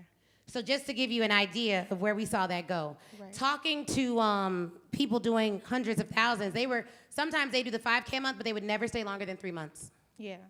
Okay? So you want to know, like, what is that number where that makes sense? Who's already buying that? Mm-hmm. Who's already spending that? And that's who you want to target. Okay. Okay, is that good? Yeah, I know for sure that was the clarity I needed, because I'm like, I'm selling this at 10,000. I know I need to go up a little bit, but we got these people that are coming in, at the $27 level, and they're not ready to go to the $5,000 or the $10,000 level. So another thing is, this is 5K a month, but you can have a 5K a month, a 10K a month, and a 20K a month. Right. Up here, you can have 3 levels for this subscription service because it's done for you. So at 5K a month, we have clients who do 5K a month packages, but it's just consulting, 5K a month. At the 10 and 15K, now they do more for you. Mm-hmm. For our legal services, it was like you'll get 2 legal services at the 6K, you get 3 to 4 at the next level, and then you get 5 at the highest level. So we did it by legal services, but I didn't do the legal work. I have always hired. Let me tell y'all something. Always hire. Y'all know you can hire for anything. You could be in here right now and post a job on Indeed for anything you want. Like, I'm always hiring. And also, you want to make sure that whatever you charge, whatever you're paying your consultants, don't overpay. Pay the rate. Don't just be, well, if I charge 5K, I got to give them 50%. No, you should not do that. Why? Because you have expenses. The hardest part of business is not doing the job. If all I had to do was show up and speak, that'd be easy. The main part of my job is director of sales, director of operations, director of marketing. That's the hard part. So having someone show up and coach it doesn't carry the same weight as having what you do as a CEO. You have to spend all the money to get the buyers. So you need to pay them a reasonable rate. You need to look up what's a reasonable rate. Delmar's here, talk to her. She's an HR consultant. But you can actually find out what is the average rate for this. And then you're a small business. So I don't think you should be paying like Google. Right? So take that into consideration as well. Now, here's the thing about North Star offers. They're really important, but until you know how to attract your right audience, your offer won't go anywhere. Are you happy with who you are attracting? Someone said, Okay, how many of you want to attract a different caliber of buyer? Raise your hand. Okay. How many of you are happy with who you're attracting right now? Okay, you just want to attract more of who you're already attracting, right? If you want to attract a higher caliber of buyer, you have to elevate your language and image. Someone say language. Someone say image. How many of you are the face of your business? Okay, if you're the face of your business, I want you to think about it like this. If I were a flyer, would I like the design? Because every time you leave the house, if you are the face of your business, then that is the flyer. So there are some people who leave the house and they always wear like branded material, right? That's their thing. Like my girlfriend, one of my girlfriends has a brand where she's always wearing her shirt. She's always wearing her brand. So if we go out, people be like, oh my God, I know that brand. Yes, that's what's up. That's her thing. That's how she represents her brand. I used to wear my brand, but then I decided I wanted to attract a higher caliber of buyers. Specifically, I wanted to attract more Black women experts who are making money in their business. And you know what we love? A look. So I was like, this t-shirt ain't cutting it. Hired me a stylist, started getting my makeup done every month, and I switched it up. Now, I know there are some of you who are like, I just want to be myself. Can I help y'all? Say, help us. I want you to be yourself too. But if you want more buyers, then that self may need to be a higher version. I'm not saying don't be who you are. I'm saying show up as the best you that you can. And understand what makes people buy. If I see 2 flyers and one is not dressed up, but the other flyer is bright and bold and colorful and it looks really well put together, my eye is drawn to the other flyer. Now, there are some of you, especially my sisters, I don't know how real we could be. I don't know. Maybe I should skip this part. I don't know, because I don't want y'all coming for me. Ashley said, I have to go and get a 27-inch bust-down weave. Like, no, I didn't. I did not say that. I did not say that, okay? There are some of us who are like, I shouldn't have to do all that because I'm an expert. And what I had to realize is I had to care more about my customer than I did about my pride. Because my ego says, I went to Northwestern. I shouldn't have to show up and get my makeup done. They should work with real experts. Why they working with her? She ain't even got no degree. She didn't even do this. She didn't even do that. But she showed up and looked like she had a degree from Harvard. I hate lifestyle marketing. They always have Maseratis. They look so cool. This isn't fair. This is why I'm not making any money. But it drew the eye. It's marketing. Truth be told, I do lifestyle marketing too. I just don't do the fast car Louis bag thing because that's just not my thing. But my thing is tennis twice a week and going to my country club 3 times a week. Still lifestyle marketing, it's just my actual lifestyle. If their real lifestyle is Maserati cars and Bugattis and babes and all of that, how you gonna be mad at them for showing you their real life? You cannot let anything external keep you from getting to your people. This visualization by my friend Jason really helped me. Y'all know Jason Fladlian? He's fire. Y'all should write his name down. Me and Jason are doing a collaboration the end of this month. We're gonna talk about how he made $100 million with webinars, and I got him coming out to our community for free. It's gonna be epic, so make sure you're there. Great guy. Huh? His book is One to Many, Jason Fladlian. I should have bought something to give away. Oops. Better luck in DC. So, this is the analogy that he gave at a friend of mine's event. He said to imagine that your audience is in a sea. And this really stuck with me. He said, imagine that they're in a sea, and they're drowning, but they don't know they're drowning. And the reason they don't know they're drowning is because they're sinking, but they're sinking so slow that it doesn't feel like they're about to drown. He said, now imagine that you're up top looking down at these people that you say you love because you want to impact everybody, and you actually have a life raft. And you're throwing them a life raft, and they are swatting it away. But you see them drowning. Do you stop throwing life rafts?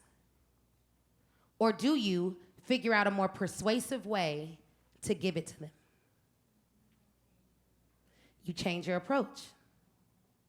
When you stop selling your offers, you are watching your audience drown in whatever their issue is that you can solve, and you're refusing to help them because of your pride.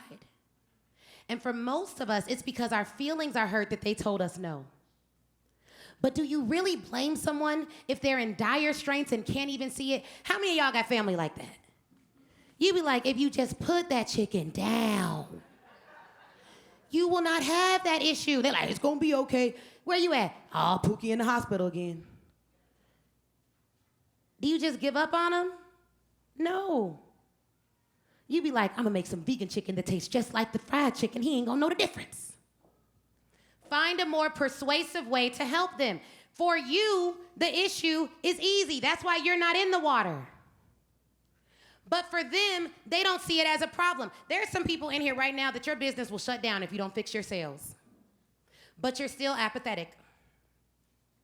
Well, I may do something, but I'm tired of people asking me for money. So you ain't gonna make none. Because people who don't like to be sold to also can't be mad when people don't like to buy from them. People are always trying to sell me something. Why aren't you always trying to sell them something? If your belief is what I have to offer will save their life, how do you not sell it? Well, Ashley, you sell business products. How does that save your life? Do y'all know people in poverty live less time than people who got money? Do y'all know that when you're black in America, if you get caught up in the justice system, it's gonna cost you on average of $250,000 to fight a bad case? Do y'all know that in courtrooms, you have a more probability of winning if you got more money than the other side? I am a trial lawyer. For some people, you could grow a business, you could not. For black folks, if you ain't got money, you got a higher probability of dying in this country. I really don't care if you live in a mansion, but I do care if your son gets pulled over by a cop, you can pay for him to get out, and you can make sure that cop never works again. Can we be clear? Now, I've had to file a lawsuit or two myself. Really one, well, two. When they go low, we go legal, baby. I ain't getting down with you, but my lawyer will. And do you know your confidence is different if you are aggrieved in a situation and you know you got money to sue? Because I can energetically sue somebody and release it. I'd be like, oh, ooh, that's unfortunate for you. Hey, Katie, we have another one. Inappropriate behavior on aisle 9. Handle my lightweight. And I never think about it again. I don't have time to be offended and mad and all of that. So I need to hand that off to someone else who it's their job to defend me. You all cannot afford to not make a lot of money in your business. Not now. Not with the average home price in Georgia being $430,000. That is wild to me. In Georgia, we moved here at the wrong time. I thought I was moving to Georgia. I just knew I was gonna get me one of them nice, like, $200,000, 50-bedroom cribs. They were like, ma'am, that'll be $1 million on aisle 1. I was like, for Georgia? They were like, yes, ma'am, $1 million, thank you. Thank you for your time and consideration. And then people are like running to open houses. And it's all in a recession. We bought our house in a recession. Do you know that the sellers of the houses will walk around, they'd be like, I hope you have your offer ready by noon because this one will go fast. For $1 million homes. And people are like, oh my God, I gotta get my offer in. I'm talking to Chris, like, Chris, do you like it? Yes or no? Yes or no? Yes or no? Because I'm not losing another one, okay? So what I realize is, at some level there may be a recession, but there is always a buyer who is ready to go premium. Even in this room, there are some people who are like, hey, I'm going through a hard time. But we've already heard from 2 people that were like, my business is really growing. It's growing very steadily. I just need to get my systems in order. And so an illusion that you might have is that nobody has money. And if that's your belief, then the system you build around it is you refuse to sell because you're afraid of rejection. So one way you give your clients the life wrap is, hey, I want you to buy my offer. But if that's not working, then you need to change the name of your offer. Then you need to change the way you talk about your offer. Then you need to change the way you talk about yourself. Some of you have incredible experiences and you've never told your audience about them. How many of y'all have done stuff your audience don't know nothing about? Raise your hand. You have won battles, fight battles. Your audience don't know nothing about what you've done. You've won billion-dollar cases. You've worked in billion-dollar companies. They don't even know. Because when you show up, you don't tell them. So you're refusing to have them buy from you. So audience attraction requires you to elevate your language, and for some of you, you got to elevate your look that may look like branding. So give me someone who's like, I want to, any VIPers want to do a hot seat on, yes, your messaging. Okay, so tell me about who it is that you serve, and tell me what messaging you give them about what you do. So one of my audiences is government agencies. And I take their complicated messaging and turn it into relatable, attractive visuals that engage their audience and creates unforgettable user experiences. Okay, Say it again. No, wait, you don't say it again. Give the mic to her. Yeah, you. Tell me what she does. She helps government agencies help them to better connect with people. Because I guess she's saying, like, I know government agencies, typically the way they say things is very technical. So to be able to better connect with people, you help them come off more in a relatable way with your branding style. Okay, tell me what she does right here. Definitely works with government agencies, and I got lost after that. Okay, how many of you got lost? Okay. Now, with your messaging, one, I want you to think about this. When you say what you do, everyone should stand. Someone asks you to speak, stand, always. You're going to have more energy when you stand. Who's been to one of my launches, challenge, summit, something, anything? Okay. I always stand. Even in my house, I be standing up. Because I realize, two things. The camera takes off 20% of your energy anyways. When you stand, you get some of that energy back. In a room like this, you want to stand because you may have buyers in the room, but also it'll give you an ability to project and it'll draw people's eye to you. Now, when you say what you do, I need it to be clear, concise, and short. Here's what I want y'all to write down. If it's not repeatable, it's not referable. The dominant messaging that both of them caught was government. But if they met someone who could use your services, all they could say is, I met someone who works with government and maybe helps with communication. Is that what you do? Do you help with communication, or is it like visual branding for government agencies? I help with communication initiatives and branding. Okay, visual branding or? Yes, visual. Like websites, things like that? Correct. Visual, workbook, presentations, posters. Did you all get that? Now, the things that you help them create, is that how you help them get better at communication? Or do you do like crisis response communication? So what I do is I analyze the approach, articulation, relatability, and then based upon their messaging of what they need to output, then I create the messaging that's relatable and then follow up with the visuals. Okay, so let me give you an example because I'm trying to make sure I understand what you do. So let's say, COVID is back, people say. Let's say Biden is like, hey, I want to do a campaign to get people to take COVID more seriously and wear a mask.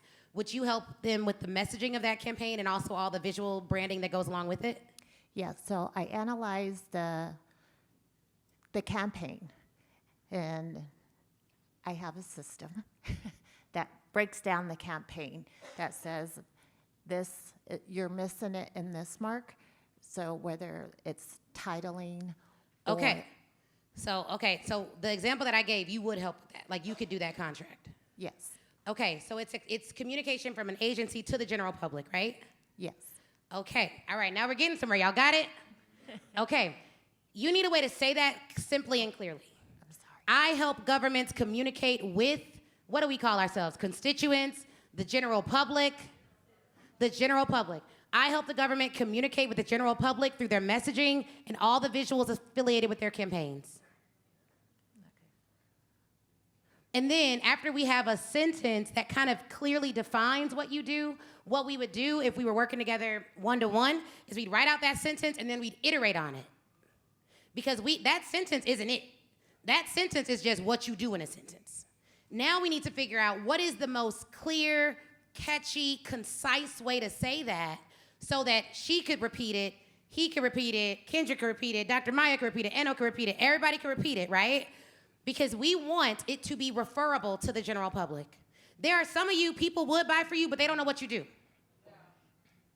So the easiest thing is if you're unclear about your messaging, you need to say, I help experts to land large contracts through online and in-person events. Now, that's a watered-down version of what we do, but at least it says experts, it says we do events. So if you're an expert interested in an event, you come talk to me. In the beginning, our message was even simpler. It was like, hey, we help you land 5 or 6 figure corporate contracts. Very simple. That was all we did. And so you need something that other people can repeat. So on the smaller business side, Okay.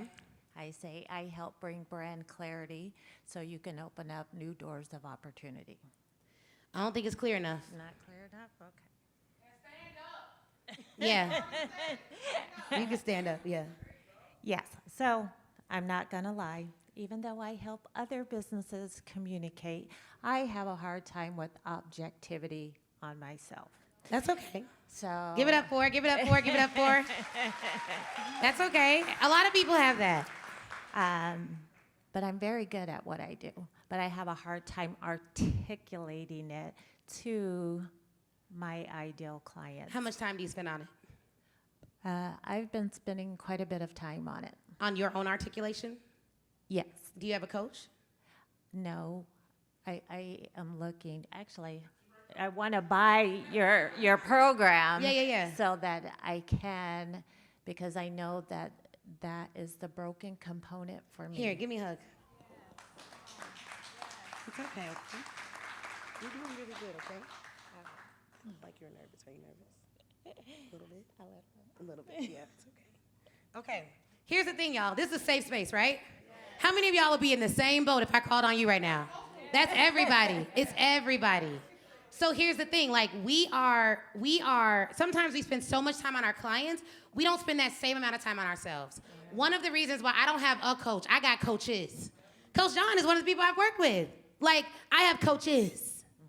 You know what I mean? Because here's what I'm not gonna do. I'm not gonna have an issue more than 2 hours. If I cannot figure it out in 2 hours, you have to get help. It was a rule that we had at our law firm. If I'm writing a brief and I can't figure it out and I don't know how to research it, they said you got 2 hours. Why is that? Because in law, we bill by the 15 minutes. And they never wanted clients to waste more than 2 hours. So for you, if you're sitting at home trying to figure out something for your business and it's taking you more than 2 hours, you gotta figure that thing out. You guys can put out the sandwiches because we're gonna take a break after this. Team Erica, you guys are doing a great job. Give it up for the volunteers. Put out the sandwiches. We're gonna take a break right after this. Okay, so here's what we're gonna do. So you got a sentence for a little bit of clarity. In a room like this, because it's small business owners, I would have only talked about your small business offer. Because this is an opportunity room. Someone say opportunity. Someone say I'm leaving with a contract. Someone say, I don't know who I'm sitting by. Turn to your neighbor, say, are you the one? Okay, we don't know. Are you the one? We don't know. I mean, my events, anything can happen. I'm never surprised. People have left with 5 and 6 figure contracts from a Speak Your Way to Cash event. I'm just saying, I'm bougie, I'm successful. I talk to people who are bougie and successful. It's not a surprise. Like, it's not a surprise. Anything can happen in this room. So in this room, you'd say that offer because you want everyone in this room to hear what you do to get business. You know what I'm saying? But you should have a messaging that will apply for both businesses. So if I were to have a messaging that applied for both on my LinkedIn, I would say, hey, I help small businesses and billion-dollar brands alike accelerate their sales. So it applies for both. And then if a big company is like, hey, I actually want you to speak, because LinkedIn was like, hey, we want you to speak at a sales conference. Are you able to do that? I'd be like, absolutely. Because the messaging would apply to both. So with what you do, you want a clear message that can apply to both. So for you, I help government agencies and small business owners clarify their message and have brand visuals that match their level of expertise or their level of impact in the world. Right? Because if you either want to call out your clients or call out what you sell to them or call out both. If you can call out your clients, you'll get at least half the way there. Because at least they'll know, okay, she can help me. Give me your name again. Kamisha. Okay, Kamisha. She can help me, right? If you can call out what you sell to them, but you don't call out your clients, it gets you the other half of the way there. Because at least they know I want to buy that. But I don't know if she'll help me, but they'll ask. If you can get who you help and what you sell in one sentence, then you're kicking on both cylinders. Okay? Now let me tell you this on a personal note. I want you to believe that like you are the answer to your client's problems. You know your expertise, right? I do. I don't know what tried to rock your confidence, but it was a lie. Truth be told, I went through something similar to what you just went through. In addition, I just moved to a new city. And these things coincided at the same time. And so it has had a major impact. And I feel like I'm being sucked into a riptide to stay here when I want to go here. And because of the situation, I'm split between two worlds. And the more I try and put my foot on the higher ground, that riptide is trying to pull me back. Do you know what the riptide is? It's your thoughts. The riptide is your thoughts. Now, I'm going to talk to you like you my sister. You cool with that? I'm cool. What we've been through has the ability to take anyone out. Because when people see you in a state where you're having a breakdown, it affects how they view you, but more importantly, it affects how you view yourself. And so you have a decision to make. Am I going to be who I am, or am I going to be who they think I am? Moments don't define giants. They don't define you. Whatever happened, whatever you went through, it doesn't define you. It was a moment. And can I tell you another secret? Yes, please. After that happened to me, I got really close to God. Closer, right? And immediately after that happened, I lost so many friends. But then again, Kendra's like a very close friend of mine. So when she's yelling and fussing, it's just because she loves y'all. She helps people scale their businesses. She's not mean. I know y'all be like, oh my God, who is that lady over there yelling on aisle 9? Oh my God. Y'all should totally watch her episode on the podcast. She used to do a lot. I ain't even gonna get into it. But like, just watch the episode. But I say that to say, when I had a mental breakdown at an event, right? In public, in front of clients, it was really bad. When it happened, people were like, oh my God, Ashley's gonna be depressed for 90, didn't they say that, Anna? Ashley's gonna be depressed for 90 days, she's not gonna do anything. I was in my bathroom one day, and I was looking in the mirror, and I had to get dressed for something, and I started to feel really sad for myself. And I said, that lady said I was gonna be depressed, I will be happy. And I went and had a great day, because I will not allow the words of someone who has no business even speaking on me to define who I am. But when I say external things can't take your confidence, that even means your external image. Because if your external image is impaired and your confidence leaves, that means your confidence was in how people see you, not who you are. And so my prayer for you is that you get so close to God that he reveals to you the power that is within you, and that he reveals to you that everything that's happened to you is going to be the exact thing that blows you up. Baby, after that happened, I was meeting with T.D. Jakes. After that happened, I got an agent. I got the same agent as Tony Robbins. After that happened, I got a book deal. It's going to be multiple 6 figures with HarperCollins. Everything happened after that happened. But if I would have hid in a cave and just cried and just gave up when those people said that stuff about me, it would not have happened. It is about what you believe in yourself. Nobody has the power to tell you who you are. That riptide is an illusion. It is not a riptide, it is your thoughts. And when the devil, here's what the devil does. Oh, y'all, I'm sorry, y'all. Here's what the devil does. What he does is he will allow you to build your own prison with your thoughts. And then he will taunt you from the outside. Because what'll happen is Satan's over here like, oh, look at her. That's right. She keeps building those prisons. Oh, she thinks it's a riptide. Great. I don't got to worry about her. Because as long as she's building mental prisons, she doesn't change systems.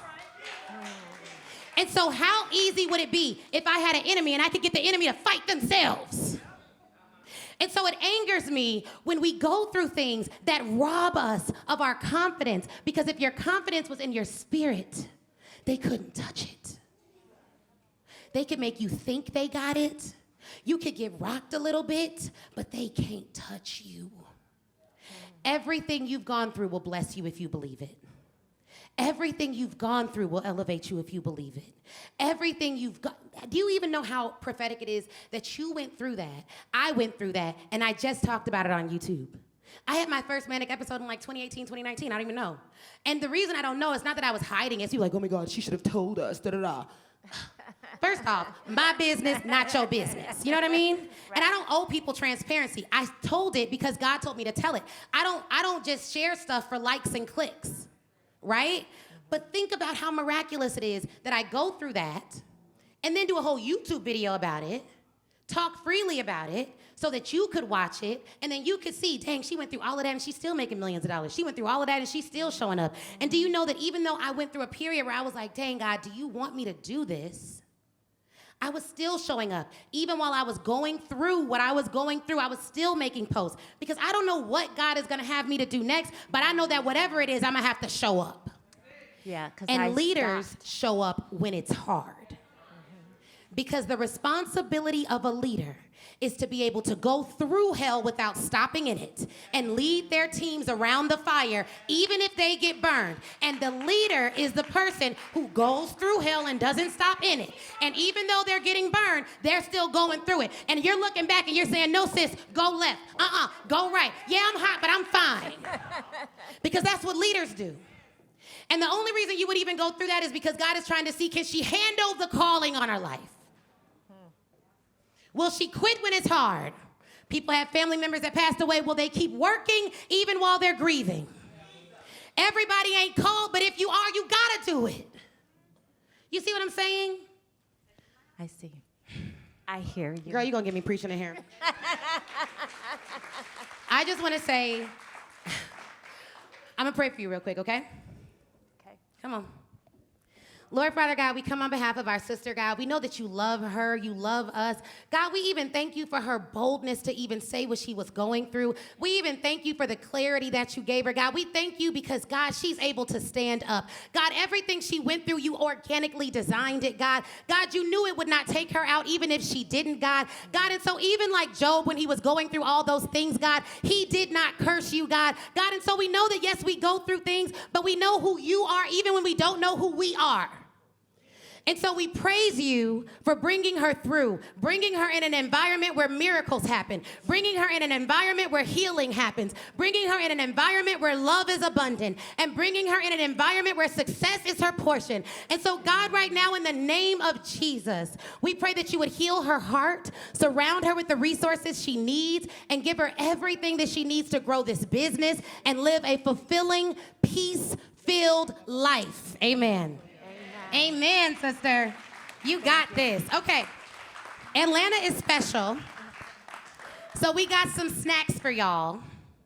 And when we ain't gave lunch to no other city. My system was like, I ordered some sandwiches. I'm like, how?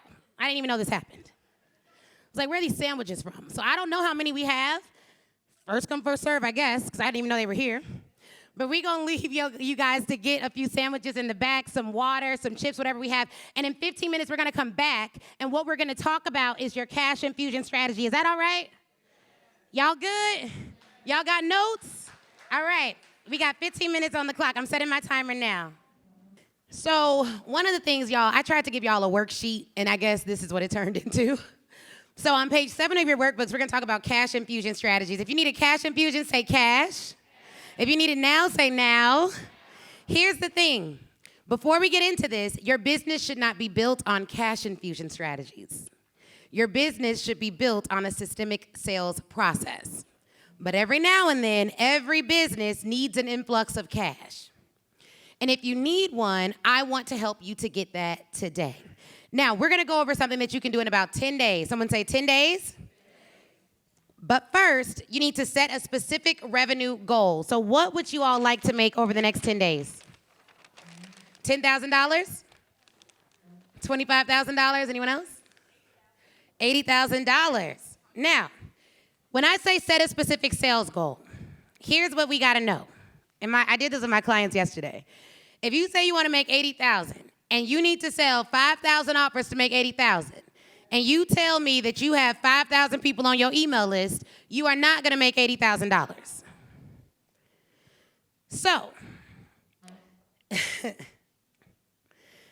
you need to set, I don't like the word realistic goals, but you need to set goals that are realistic for the effort and the assets that you have. Y'all got it? Say got it. Now, when I say assets, I mean your email list, your Instagram size, all of your assets. How many of you have done an asset audit? Like you literally have written down somewhere, child, I done left the tops off these markers. These bad boys is gonna dry out. My husband's gonna be like, girl, Why did you do this? An asset audit. These are the assets we want to know about before we develop your cash infusion plan. We want to know what are all your Instagram accounts and the number of followers. Write it down. All the accounts we have for me, it's The Ashley Nicole Show. I need to change this name. This isn't even on brand. But honestly, I've had that name because I started my business when I was working full time and I didn't want them to look me up by my first and last name. That was a nugget for somebody. So for my business, I went by Ashley Nicole. But at work, they didn't know my middle name. It was Ashley Kirkwood. So when they Googled me, Ashley Kirkwood, my LinkedIn showed up. If they Googled Ashley Nicole, my Instagram would show up. Right. You don't need them people in your business. You don't need the government in your business. You know what I'm saying? So you have your Instagram accounts. Then I want you to write the number of followers you have on that account. Then I want you to think about your email list. I want you to think about your YouTube subscribers. Some of y'all are like, I don't have a YouTube. You might. You very well may already have a YouTube, and people are subscribing. You just ain't giving them nothing. I want you to think about your LinkedIn. What else we got? Instagram, we got Facebook. Now, you got Facebook. You got your personal page, right? And then you also have your business pages. You got your TikTok. You got Twitter. Now, you may not have all these accounts, but whatever account you have where people are following you, write it down, write the number of followers, because all of those followers are actually leads. Someone say leads. Someone say they're not followers, they leads. Now, if you got a personal Facebook and you are one of these business owners, well, it's my personal page. I don't be talking about business over there. Okay, Beyonce. Don't nobody care if it's your personal page. When you are a small business owner, every asset you have, you need to leverage for business. You don't know when your next lead is coming from. WhatsApp. I didn't even know you could have followers on there. Here's the thing. You very well may have someone that slides in your personal DMs, and it might just be a company that's a Fortune 500 company like AbbVie. Do you know AbbVie Pharmaceuticals is a client of ours? Blue Cross Blue Shield was a client of ours. Do you know how they found me? I did a live video on my personal Facebook page. The director of a department slid into my DMs. So thank God my personal page was properly leveraged. BMO Harris Bank, that lead came through my personal Facebook page. So you're losing opportunities because you don't cross-post on the pages you already have. And we want to look at what are all the numbers. Why do I want to look at the numbers? The easiest way to make more money quickly is to sell to people who already know you.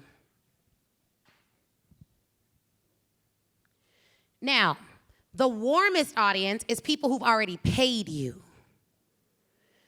So if you're like, Ashley, I need money fast. I can't wait 10 days. I got to do something tomorrow to make something shake. I'm going to say get a list of everybody who's paid you. Call them with a very specific offer that they need, based on what they previously bought.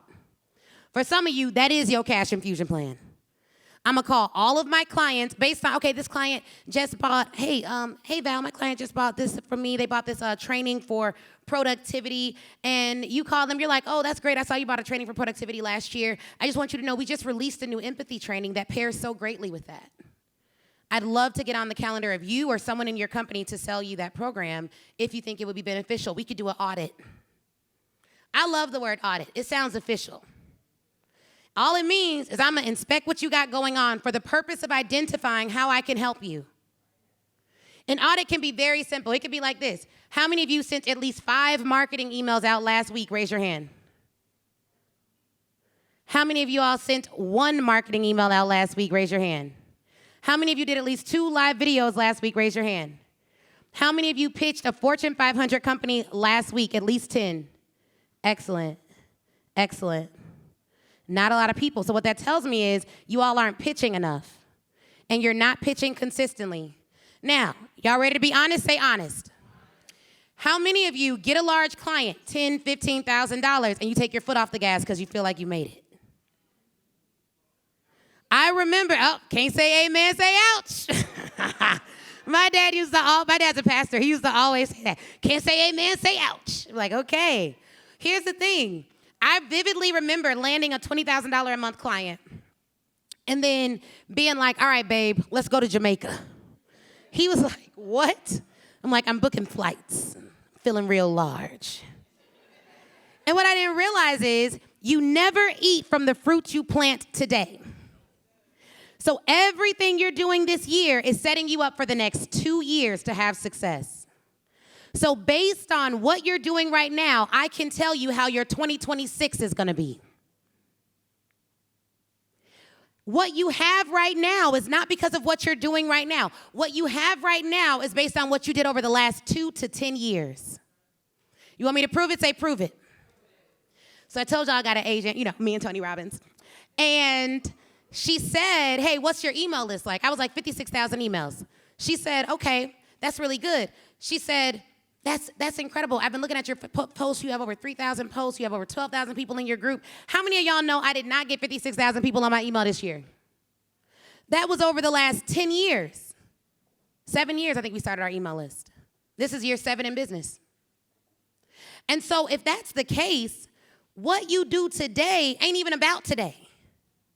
What you do today it's not about today. It's literally about tomorrow. So what you don't do today robs your future, not your present.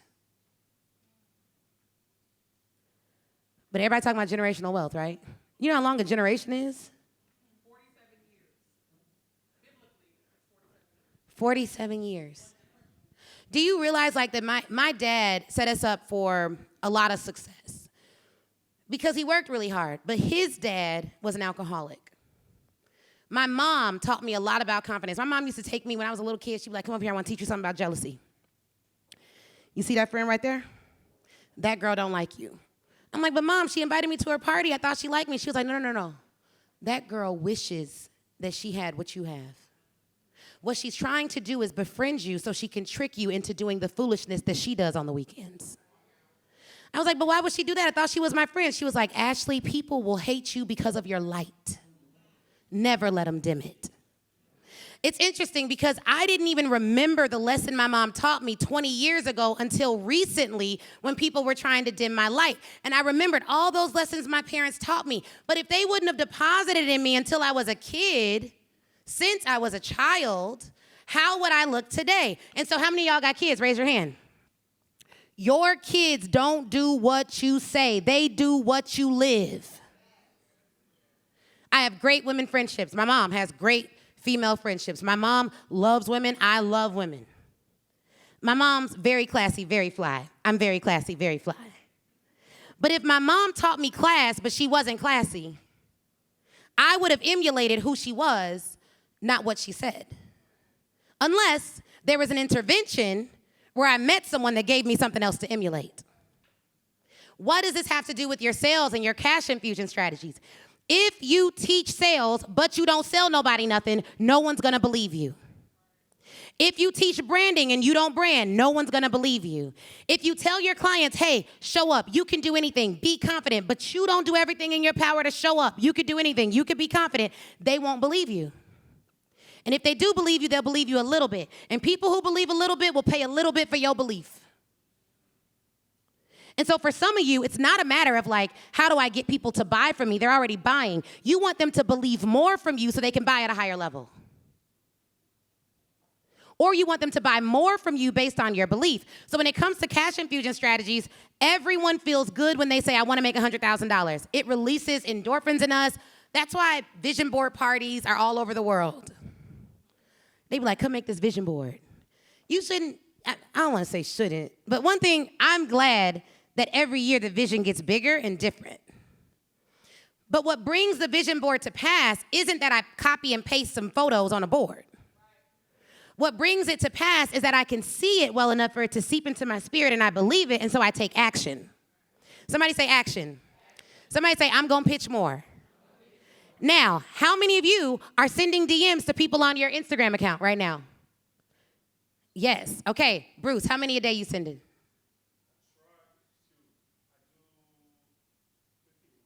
50 a week. Okay, I love that. Keep your account safe. How many of you, ma'am? My friend up back there. Yep. I love that. Okay, 10 a week. Now, what would it look like if you had a team member, a couple team members, who had Instagram accounts, not your account, but separate accounts branded with your name, and they sent things to your followers? Because now I can only send 10, but so can each day. So now we get to 50 a day. This is how we accelerate results you already have. So for some of you, you need to know, where do you get the most amount of clients from? How do we do more of that? Some of you get clients from going to events. What would it look like for you to have 10 people going to events on your behalf every week? Networking on your behalf, fully branded out. You're like, man, I can't be at every event, so don't go. You run a company. You are not your company. And because you are not your company, there's things that I want to do personally that I can't do, because as a CEO, I have a fiduciary duty to make money in my business. Ashley, the individual, be wanting to help everybody. But Ashley, the CEO, doesn't make that. That's a bad decision. Right? And so you're going to have to separate it and do what you have to do to grow. So after you get these assets together, now we can think about, what are we going to do to hit that goal? So for instance, with your revenue goal, right? Let's take $10,000. The other number I want you all to know, how many paying clients have you serviced in your business? How many of you know that number? Okay, give me the number, Spicita. 2,000. Come on, mastermind. That's what I'm talking about. 2,000 ain't nothing. Just 2,000 paying clients. Anyone else? Give me your numbers. Yes. 18. Okay, great. Did they all pay the same rate or different rates? Different rates. Okay, someone else, give me the number. 5. Okay, great. Someone else, give me the number. Over 20,000. Okay, someone else, give me a number. Over 100. Over 400. Okay, I love that. Give me the number. Right, 400. Let's go. Okay, how many of you don't know the exact number? Okay, here's what I want you all to do as an exercise. I want you to get a Google sheet of all the clients that you've serviced, rank them from 1 all the way down by how much money they've spent in your business. Then I want you to go back, and I want you to highlight all the ones you love serving. And I want you to make all your marketing messages and all of your content to those people. And then I want you to re-engage them with an email campaign. Thank you so much for being one of our elite paying clients. We absolutely love servicing you. We have a new offer coming up soon. Not everyone qualifies for it, but I would love to speak to you to see if you do. I could do a complimentary 15-minute call, and if you book by Friday, I will personally handle it, and it won't be someone on my team. Now, why'd I put that little bit in there about I'll personally handle it and won't be someone on my team? Urgency. Now, some of y'all like, well, it's going to be me regardless because I don't got nobody on my team. Well, then if they book by Friday, it'll definitely be you, okay? Hopefully they book and they pay. Next week, it could be somebody else. Moving on up. If you want people to do something right now, then you need to give them a reason to do it now. If you don't give them a reason to do it now, they will wait until whenever they feel like it. And if you're not giving your clients a framework by which to make decisions, then they will use their own thoughts to make decisions for your business. Here's how we make decisions. If it helps me grow, I say yes. If it will take me and hold me back, I say no. I don't care about money over time. I care about time more than money. What does that mean? That means I spend money to buy time. Well, how you buy time? Everyone has the same 24 hours. No, they don't. That's a lie. They be like, Beyonce got the same 24 hours as you. No, she doesn't. Because if Beyonce has a team of 50, then she has 50 times 24 hours every day. If you want to grow the number of hours you have in a day, then buy more time. How do you buy time? With talent. Because even if you're sitting at home trying to figure out an issue that a coach could have solved in 5 minutes, what you're doing is you're saying to yourself, I would rather sit at home and not have this solved than pay money to go to the next level. And the only people who value time over money are people who plan to have no money. Yikes. That came out harder than I wanted it to. I actually thought that'd be a little softer. Y'all are like, dang, Ashley, too intense. That's what my husband tells me. He's like, you're not type A, you're type A plus, plus, plus. He's like, this lady wakes up like this. Waking up, crispy sleep. He's like, what are you doing? I'm like, about to go play tennis with my coach. Chris like, yeah, whatever. Don't wake me up. Are you taking the car? Don't take the car. So you got to set a specific revenue goal. So if your goal is 10,000 and on your list you have 5,000 people, this is how this looks. You send out an email about a $10,000 offer to 5,000 people. 30%, which is high, let's say 30% of those people open your emails. How many people opened your email? What's 5,000 times 30%? 1,500, there we go. Of the 1,500 that opened your email, let's say 3% of these people actually click the link to the offer. How many click the link? 45 people click the link. This how many eyes you got on your offer. Those 45 people may not buy. They may just look. And so if this is how you're doing business and this moves them there, because if you take them directly to the page to buy a $10,000 offer, they may not buy. But it goes up if you take them to a page to book a sales call. And so your best strategy is to get these 45 people to click a link to a free sales call, but even your sales call should be an offer. It shouldn't be, come do this sales call. It should be, hey, I'd love to do a complimentary audit. In 30 minutes, we're going to uncover the 3 biggest roadblocks to your success, and I'm going to give you a roadmap to fixing them. That's an offer, not an option. Many of you are making options thinking they're offers. Hey, come work with me. I coach on mindset. Why would I work with you? Because I coach on mindset, and it's only $200. Wrong mindset. So here's the thing, right? Everything is an offer. Do y'all know when y'all came to this event, after you bought your ticket, who still got emails saying you got to show up, it's going to be good, blah, blah, blah? Because you have to, I don't just sell the event. I got to sell the event, then I got to sell you coming to the event. Then I got to sell you coming to the event on time. Then for VIP, what did we say? If you don't come by 9:20, your VIP seat is gone. Why? Because I got to sell VIPs on coming early to get their seat. Many of you think all you got to do is sell once. You are always selling. You are selling them on taking action. You are selling them on believing in themselves. You are selling them on showing up. And if you are not thinking that way through your entire funnel, then you're losing buyers. Because we don't have buyers. We what? We create buyers.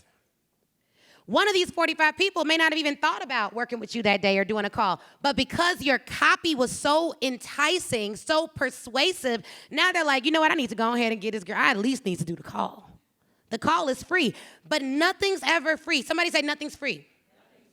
Because if they do a free call, they are paying you in time. And so if you're selling the call, you have to sell them on why the time will be valuable to them. So when it comes to a cash infusion strategy, many people think cash infusion, oh, this should be easy. It gets easier as your influence grows. But how many of you all know you can have an audience without having a community, and you can have an audience without having influence? Because influence means you can move a group to do something. And having an audience is not the same as community. An audience just means you got a group of people that are following you. A community means that there is a consistent feeling and consensus amongst the group. Many of you need to be having more free events to build community. How do I discover how to build community? The only way to build community and get better at it is by building it, realizing what you've built, looking at the energy and feeling of your group, and then being like, okay, I need to change something. Something's off. My messaging is getting a little rocky. Somebody showed up and thought this was a car show. Something's off. You know what I mean? So that's how you're going to get better at it. For your cash infusion strategies, one of the things that you can do, so you set your revenue goal. 2, you're going to choose your offer. You need to find one offer that you're going to sell them. 3, you want to define your target audience and only speak to them for the time period that you are doing your launch. We don't got a lot of time to go into launching, but you can do an email launch. Launches have energy. Someone say energy. So if I'm doing an email launch right now. How many of y'all have seen the emails that's like, we ain't selling tickets after Monday? That's facts too, so y'all better get y'all tickets. But this is an email launch. Y'all ain't even know you in the funnel right now. Right now, you're in it. So with the email launch, I didn't just say, we're not selling tickets today. Why? Who knows? Not scarcity, anticipation. Why do you think movies don't just drop? They have trailers. Anticipation. So many of you are selling great things, but you don't got no anticipation around it. So you don't just launch an email campaign to your buyers. What you're gonna do is you're gonna announce it first. You're gonna give them a chance to get ready for it. You're gonna build anticipation. And then you're gonna launch it. And when you launch it, you wanna do something to show people that it's launched. So what we're gonna do is we're gonna have a YouTube video that I'm gonna do like a live YouTube stream Tuesday at noon. And I'm gonna announce why we're no longer selling tickets to Black Women Sell Live after Monday. Everyone's gonna go on a wait list. And then on August 5th, we're gonna have 2,000 people on that wait list. I'm just telling y'all now so when it happens, y'all are already prepared. We're gonna have 2,000 people on that wait list for 300 seats. And they're gonna sell out. Why would I want 2,000 people on a wait list to sell 300 seats? Demand. You don't have demand. You create that too. And when I realized that for our ticket sales, there was not enough demand, I decided to create it. How many of y'all know if your launch isn't going the way you want it to go, you can start over? There are not hard and fast rules to how you can do this. You literally have the power to make it happen. Someone say, I got the power. Okay? So here's the thing. Define your target audience. Now, for some of you, you need to choose. So if you have two audiences that you serve and you want to do a cash infusion plan, choose one. Lack of focus kills so many dreams. Because without unlimited resources, you should not have unlimited offers. Because everything you create requires a sales engine, a marketing engine, and an operational engine to thrive. So don't spread yourself too thin. So you got to create your messaging after you define your target audience. So on page 8, we have create your messaging. Now, creating your messaging requires you give them a reason and a story behind why you're doing what you're doing. So don't just pop up like, okay, hey, I'm doing this email launch because I want to make some money. No. They don't care. What do they want? What do your clients want, ma'am, in the white polka dot shirt? Can we get a mic over here?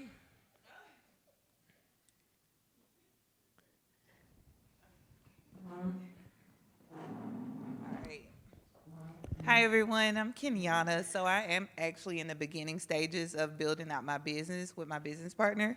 And so we're actually going to focus on community impact. My background is in public health. And so you said, what are the things that's... What do they want? What do they want? So I would have to say community engagement. They want to build the trust with the community. And so what we're trying to come in is we're trying to build that, build the bridges and the gaps between what they're trying to do. So I'll give you an example. So we're planning to work with pharmaceutical companies, and they want to do more clinical trials in the communities of colored people. And so we want to go in, we want to build trust with these communities, and we want to raise awareness around what the clinical trials will be about to get them more open to doing clinical trials. Okay, so what they want is to do clinical trials in communities of color. Yes. Okay. I don't even know how I feel about that, but yes. So we are focused I ain't judging because everybody got a business to have. You know what I mean? We're focused on the engagement and building the relationships with them because of our background in public health. The clinical part. I get it. I represented BP, so I get it. Oil spills, all that. I get it. But yes, I get it. Okay, let's talk about it. Okay. So if they want that, then your messaging has to be around what they actually want. And I'll tell you something. What they really want is not to do clinical trials in communities of color. No, they don't. We do not want that. No. That's not what the company wants. Right. What they really want is the data. Yes, that's what they want. And what they want is to not have a bad PR campaign about getting the data in our community. Yes, that's true. So if you're going to sell to them, let me be clear. If y'all going to sell to corporate, you're going to have to be on their side. Right. That requires you to be comfortable speaking their actual language. So you're going to have to tell them, look, you want to do these clinical trials and people, you want to do these clinical trials with people of color, but what you really want is the data. Right. And what you really want is to not have a bad PR storm when you do it and it goes left. Because let's be clear, some of the trials will go left. Right. We are your solution to that. If you can speak to what the company can't say publicly, they will buy from you. People buy from me because I say what they won't say on their LinkedIn profile. They won't say that they're making 6 figures, but they still feel broke in their day job. Right. But I can say that. And they won't comment on that post, but they'll go buy the offer privately. So for selling to corporations, how many of you do equity work? They do not want equity. As soon as like these lawsuits started happening, they were like, oh, thank God. But they also don't want to disappoint all their black people who work there. So you need to be the solution for that. And you need to help them understand the law as it relates to equity, because that's what they're worried about, is the liability. So with your messaging, you guys, you all want to craft a message. Thank you so much. Yeah, you're welcome. Thank you. You all want to craft a message about what they actually want. So here's what you have to know. You have to know what they are saying publicly and what they are saying privately. There are spoken and unspoken objections that your customers are telling you. The spoken objection is, I don't have time. The real objection is, you don't have priorities in order. So you got to speak to that. You got to speak to why they're comfortable spending at least, on average, $3,000 a year getting their hair done, but they won't spend $2,000 on a course. Babe. Yikes. You got to speak to that. And how do you speak to that? It depends on who your buyer is. My buyers are experts, so I know we like data. So I know that literally the average American spends $1,400 a year on Amazon. And there are people that'll be like, oh, I could do the membership, but I don't know because, it's a lot of money. But that same person will spend $1,400 a year on Amazon, and Jeff won't teach you $1 about how he's making $1 trillion of them. So it's not an issue of money, it's always an issue of priority. And how many of y'all have heard the objection, I don't have money? How many of you have content right now on your page breaking down how your audience should think about money? Accountants.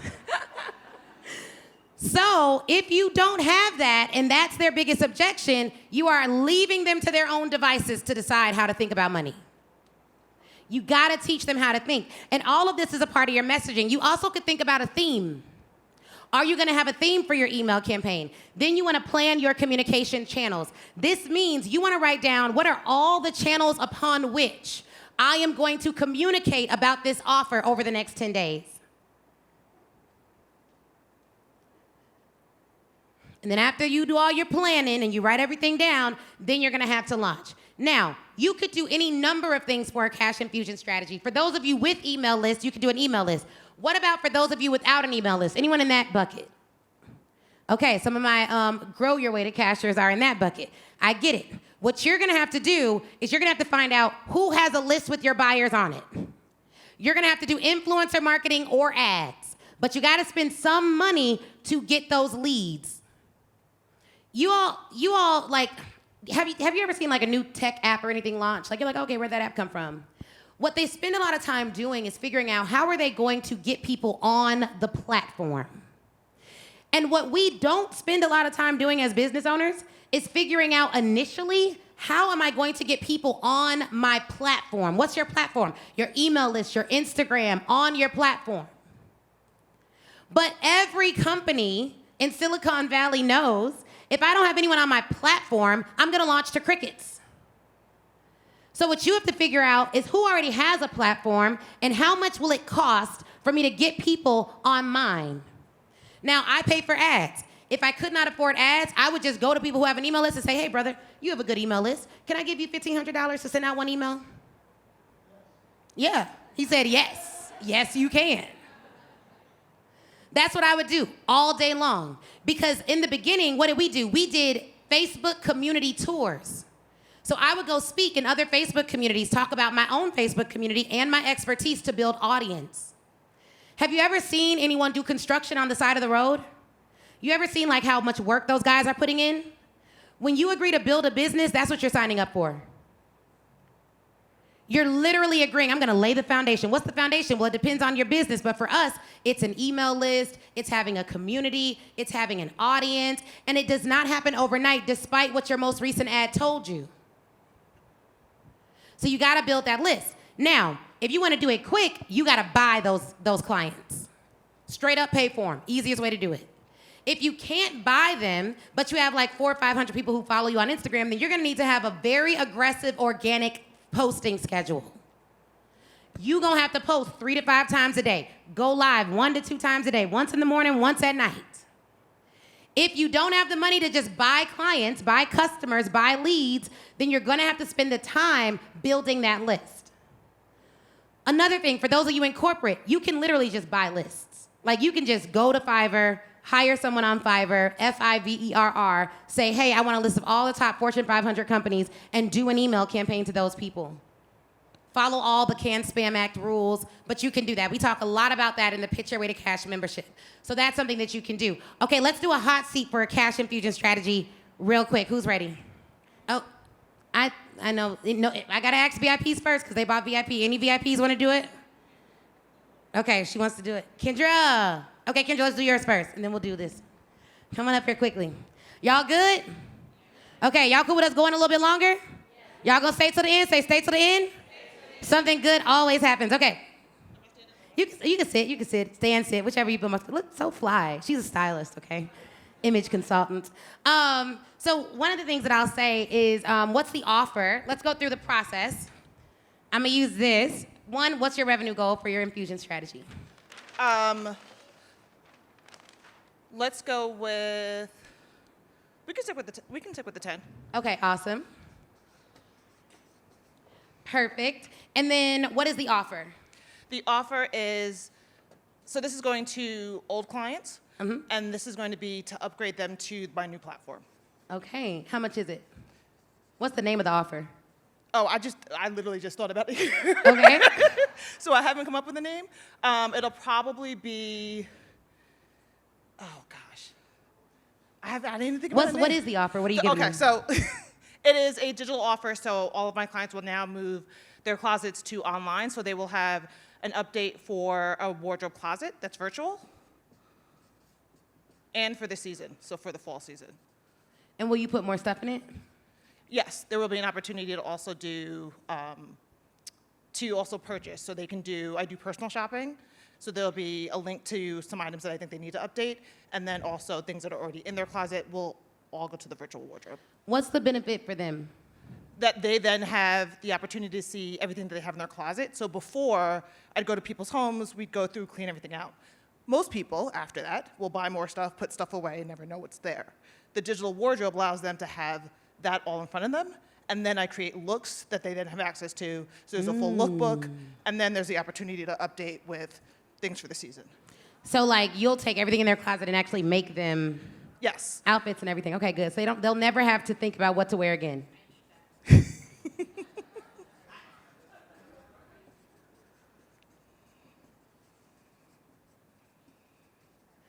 It's almost like a magic closet.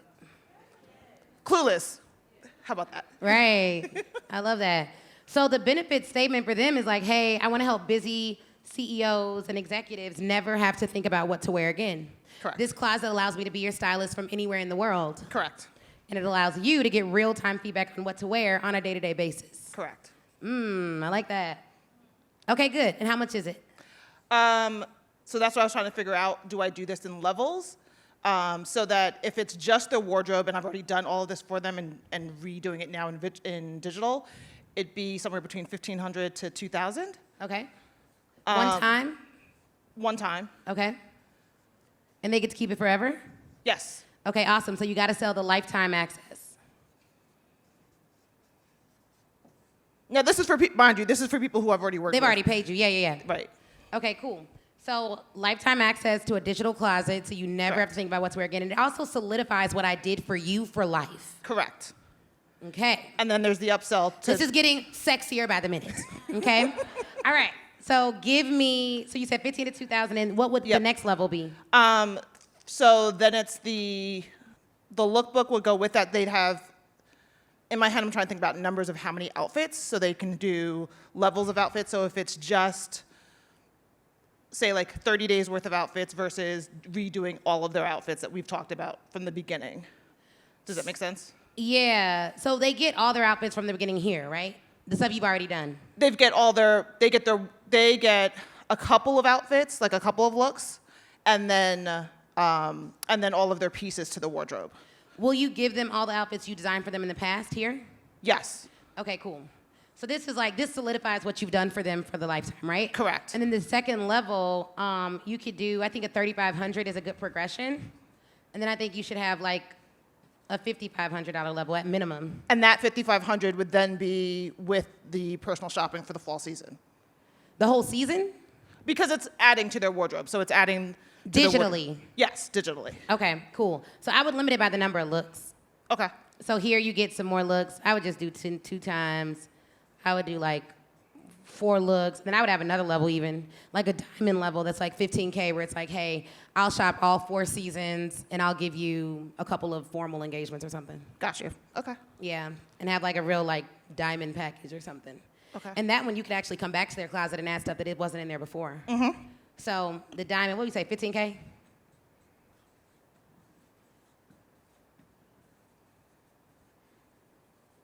And you may make this level, have them apply.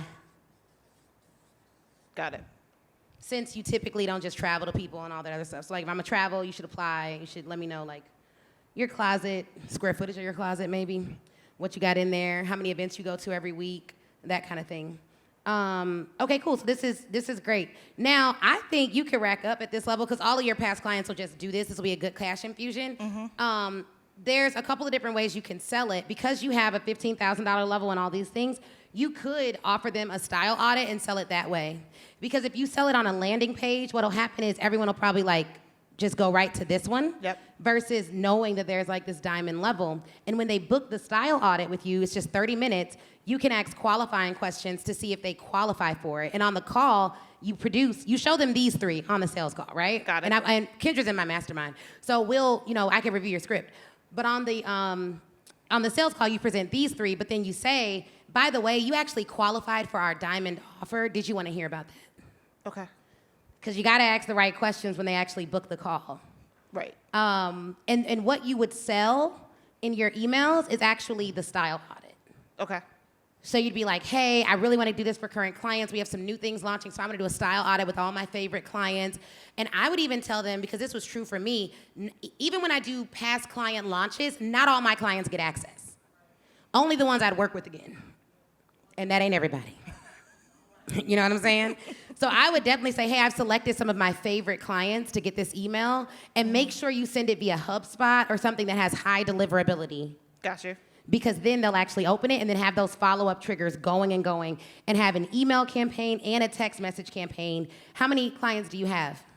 So I gotta look, and so that's where I was like, oh, I haven't really looked at that number for like my total. Yep. I would honestly say, the ones who out of the list that I'm thinking of in my head, there's a definite 100 that I would send it to. Perfect. Okay, good. Girl, make some money with this, okay? So you got 100 past clients. That's great. Send that to them. But you'll need to do a couple of things, right? You want to send that email to them, have a corresponding text message, and then I would have a VA like Antoinette. Antoinette then got all the VAs for after the session. If Antoinette has any VAs left over that we could hire. You have a VA, 3 to 5 an hour. Send out try to hire someone who has a really good phone voice.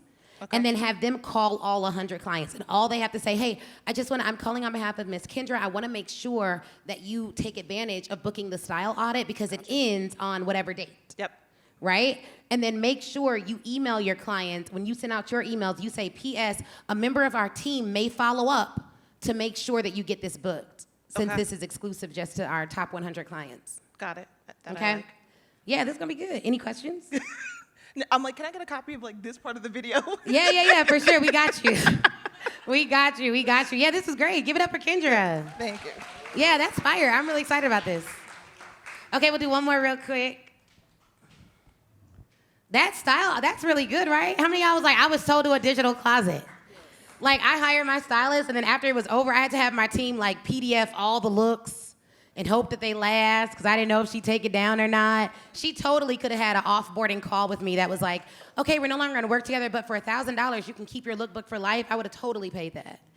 Okay. Agreed. I would like to have that. Right. Please share your information.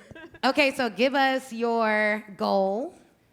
Hey family, I am Dr. Kylia Woodley-Jones. I run an 8-figure real estate investment company with my husband, which gives me the financial freedom to pursue my passions, which are crafting.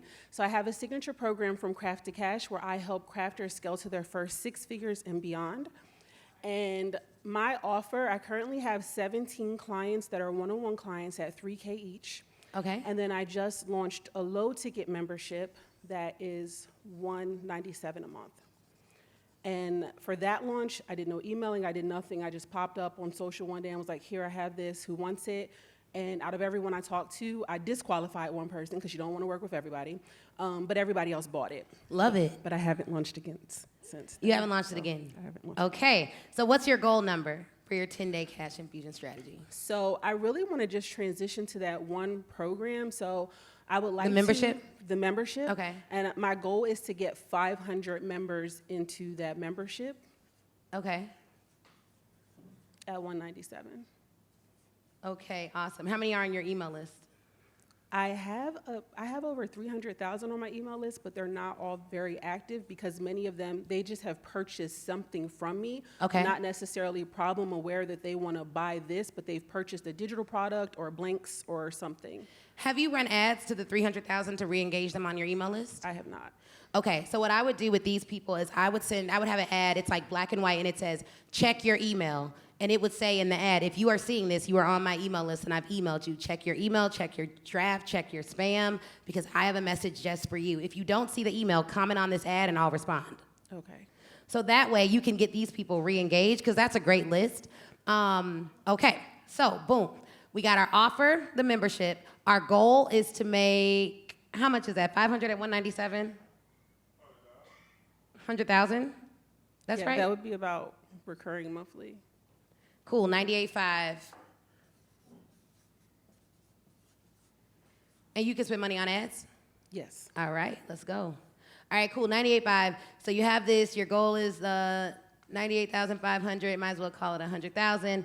Your offer is the membership. You have your messaging down, because I liked your one-liner a lot.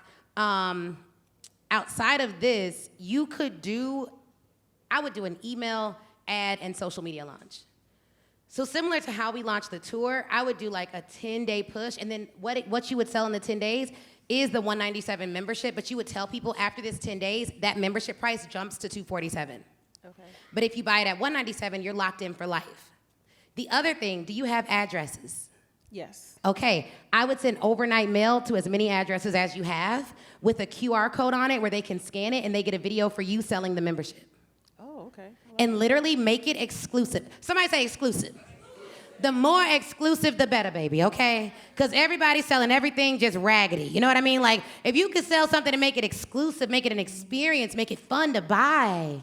Don't y'all like having fun? Yes. Buying should be fun. It should not be like people taking up offering at church that ain't got no money. You know, they lock the doors. They be like, nobody leave. Everyone sit down, hearts and minds clear. No. Buying should be like, yes. It should be great. Okay? So I would send them as many addresses as you have. I would send them a mailer. Make sure you send it overnight or they won't get it in the 10 days. Okay.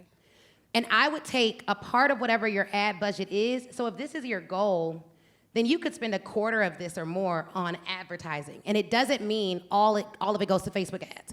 You may use a portion of that for the direct mail campaign, a portion of that for influencers, and a portion of that to make sure that people are like DMing on your behalf on your Instagram accounts.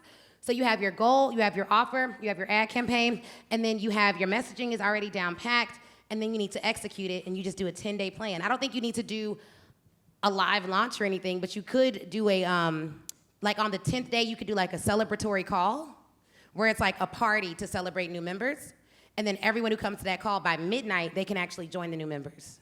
Awesome, I love it. We call them shopping parties, because they're fun. But people are buying, and we celebrate buyers all the way throughout. Man, y'all getting a lot of good stuff. I'm really about to invoice y'all some more. Is Lael back on? Lael, send the invoice.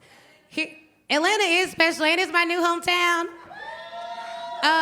So one of the things that you could do at the shopping party, this worked like gangbusters, y'all. We would have like 1-minute timers that would come up randomly, and I'd be like, all right, this is a special time for you all to shop. Everyone that buys over the next 60 seconds gets blank.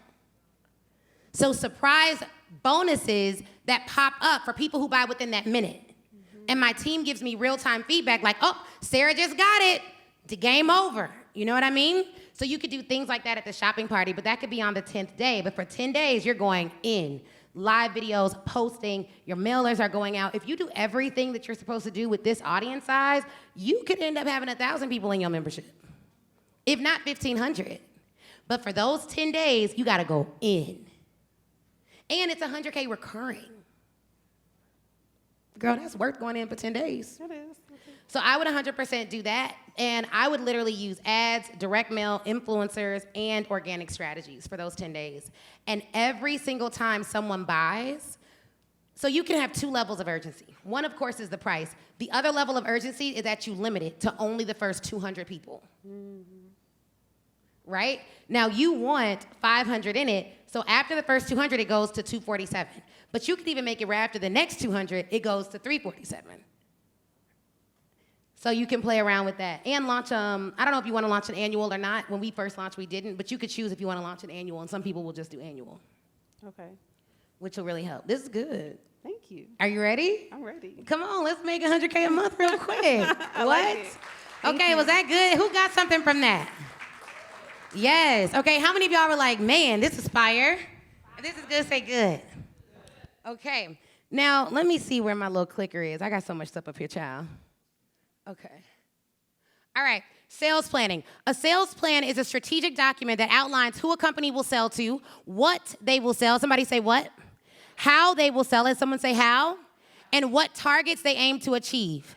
I'm gonna make this real simple. Your sales plan should have your daily, someone say daily, weekly, and monthly goals. What are you gonna do every day, every week, and every month to reach your goals? And if you write it out, you will do more.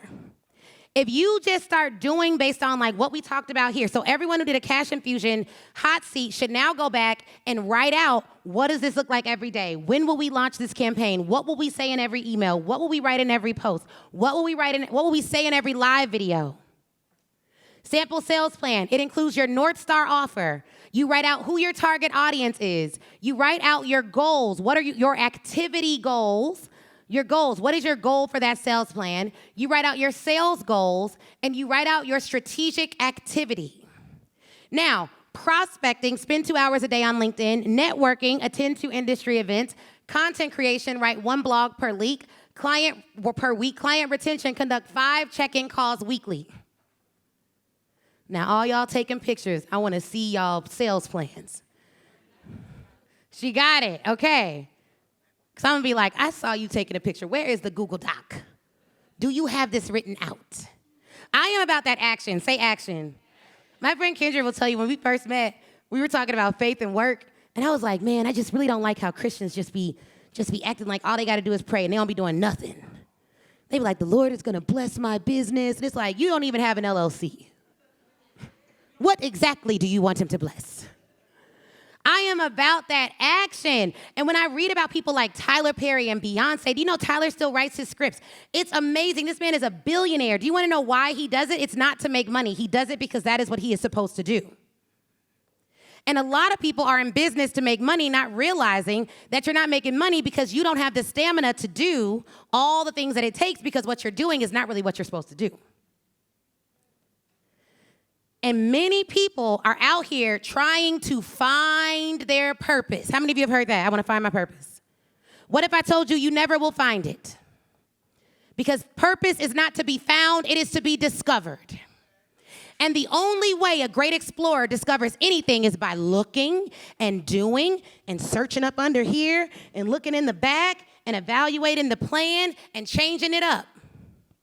You think purpose is a destination, and really it's a journey. And as soon as you get going, things get clearer. I didn't even know I liked to write until I started writing. I knew I liked to speak. I didn't know how much I liked to teach till I started teaching.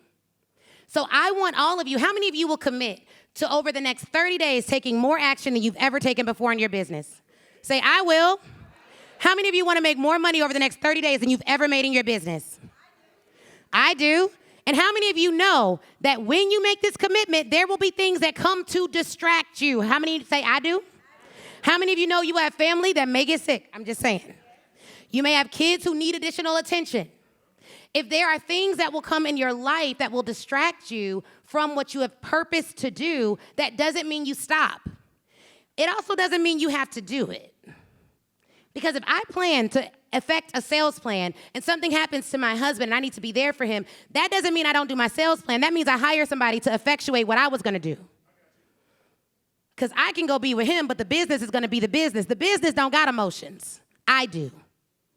So the way I protect my peace is by making sure the business keeps going while I'm emotional. You being emotional doesn't mean your business should be emotional. Some of y'all businesses got too many emotions. My business has one emotion: go, grow, thrive, help our clients. It's not up and down. Now, some days I may be a little up, I may be a little down. I know I'm always consistent, Chris, but I have my moments. And literally, that's okay. And if you're the CEO, you're the all-star. So you build the business around you until you get other all-stars, and then you're gonna build the business to protect them. If you got it, say got it. So in addition to a sales plan, you need a prospecting plan. You need a pitch plan. How are you going to reach out to customers? You need a systematic sales plan and more. So what if I had something that could help you out with that? If you want it, say I want it. If you want it, say I want it. Now here's the thing. There are some of you that believe coaching, team, consultants is a risk. There are others of you that will say like college, cars, and houses is a reward. But where are my accountants at? Will the government let me write off 100% of my college? But it'll let me write off 100% of my coaching, right? So that means the government actually wants me to do which one? Well, both, because they make a lot of money on that college. They making money either way. But the tax code is really set up for people who are owners, people who own real estate, people who own companies. Many of you have to get it out of your head that you are spending money when you are investing on coaching, team, and consultants. Spending money is what I do when I go to Chick-fil-A. Why is that a spend? Because all I'm getting back is a chicken sandwich. It's not gonna have long-term value, and in fact, if I eat too many of them, it's gonna have a lot of long-term, what's the opposite of value, right? But when I invest in coaching, I invest in myself. Now, can I help my sisters? If you're a sister, say help us. Many times, Black women are not comfortable investing in their businesses because they see their businesses as themselves. And it feels selfish to spend money on you. Same reason why we could be rich and still not outsource at the level that we should. Because it feels selfish. If you see your business as you will not invest in your business. You'll spend $100K on a car so you can drive your babies around, but you won't spend $100K on a program that can help you be a billionaire. Because it feels selfish.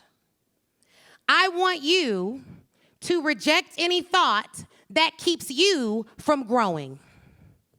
Ask yourself, will this thought pattern keep me small or will it help me to grow? So here's what we have. I don't know if I have my workbook up here. Oh, I do. I do. So great. Thank you, Chris. Take a sip of water before I make this dramatic announcement.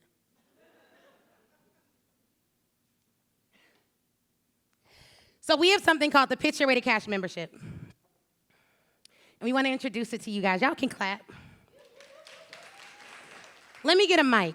Who's in the membership and it's helped their business? Stand up. Yes, stand up for me. Let them know how it's helped you, Avery and Bruce. She's also a superstar. She's in our commercial. I don't know if you noticed. It's her. Get her autograph after. Oh, all of y'all are standing up. Give it up for them. Hello, everyone. My name is Avery Liggins. I work with entrepreneurs to automate their lead generation strategy, also help them scale through business processes and automation. It has helped me, your Pitch Your Way to Cash membership. First of all, quick story. I've been following Ashley since 2001, and I stalk her like on the daily because she's just that amazing. But when I first started to watch her videos and everything, I was looking for a way to transition my business strategy to more corporate offers, and so I needed to learn how to talk about sales strategy with them as opposed to the traditional route of entrepreneurship and businesses. So it's helped me to hone in on those sales strategies, and obviously since it's been like 3 or 4 years, I'm still learning from Ashley to this day. Yes, I love that. Give it to Bruce. Bruce, how has it helped you? Bruce Hill of New Skills, New You. And actually, this is perfect because this was last week. Come on, last week. So I did not plan this. They are not paid actors, by the way.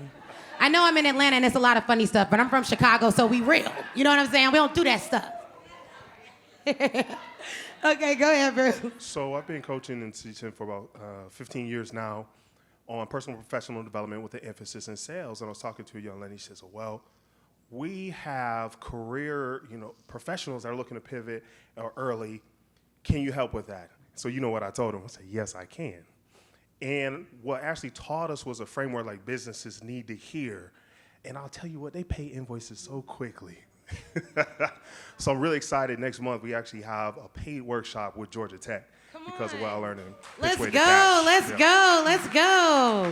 I love that. Anyone else want to speak? Yeah, we'll give the mic. We'll go here, then here. Before you go, let me tell you guys this. I am not doing this because I want you guys to hear all the money they're making and you can't make it and blah, blah, blah, blah.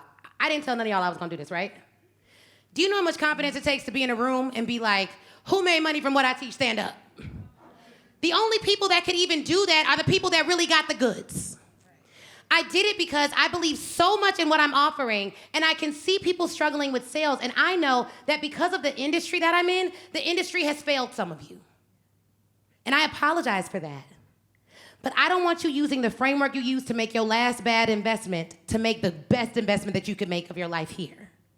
So I did this to show you guys proof, because at the next event, who's gonna be standing up? Raise your hand. Who's gonna be standing up? Well, Google was working for me now. Now that I've worked, I was in the membership in this Google. Who's gonna be standing up talking about a 100K contract? So I just want y'all to see y'all future a little bit. Is that okay? And can we be excited for them like it's us? Okay, go ahead, my sister. Hi, everyone. My name is Michelle Blue, and I help people lead purposeful, impactful lives and overcome the obstacles that they face along the journey. So through the Pitch Your Way to Cash membership, I actually have a speaking engagement Wednesday in New York from a program that you shared. So I'll be speaking in front of 200 potential college buyers who can hire me to speak. So we don't know what it's going to turn into, but having the opportunity in itself is huge. So thank you. Congrats to you, girl. I'll tell you, I spoke at that same conference and landed $50,000 in contracts. So keep me posted. Wow, hello, my name is Valera Wilson, and I'm the founder of Positive Identity, and I help organizations develop their talent into confident, skilled, high-performing leaders. And Ashley has helped me tremendously in the program because I have a marketing background, but I didn't have the sales part. And so I can tell you specifically, I've had 2 calls where I've used the sales framework, and I've sent contracts out just in that one call, and I felt so much more confident to do it, so thank you. I love that. Yeah. Laura Chapman of Legendary Focus, helping entrepreneurs and creatives be able to show up and show out as the face of their brand, get online.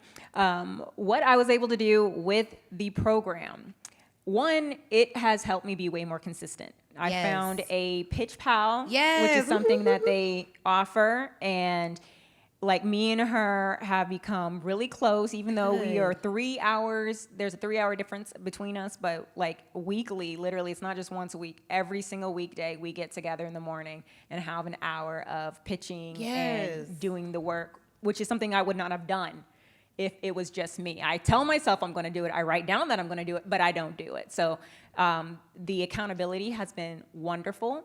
And even today, while we were here, after I wrote down my numbers, I had a client who I used some of the information that you guys told me before too, and in a group course that I have right now, I upselled them before we were even finished with it to see, hey, if you want to take this to the next level, I can actually interview you and, you know, write an article about you. And the guy, he texts me and he's like, well, I'm really considering that offer you gave me, but how's your audience? And I could give him numbers because I literally just did the audit on myself. So that felt good.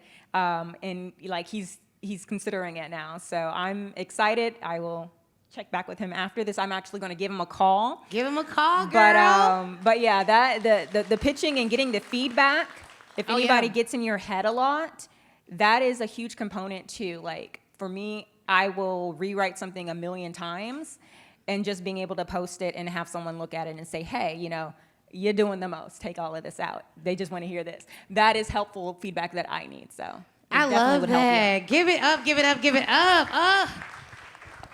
Y'all, I be up here ready to run. I be so excited. Oh, yes, right here, right here. Yeah. How incredible is it that this is why I need all of y'all to sell a whole lot of stuff. Because you make more impact. What if I would have never sold it? Then these stories wouldn't be in the room. And this is an opportunity room, because she said as soon as I did my audit, I text him, and now we going to have a call right after this. That's that level. That's that membership impact. Okay, you know what I'm talking about. Okay, go ahead. Okay, again, I'm Sandra Lachey. I help small business owners build transformational brands. I also work with nonprofits and corporate clients.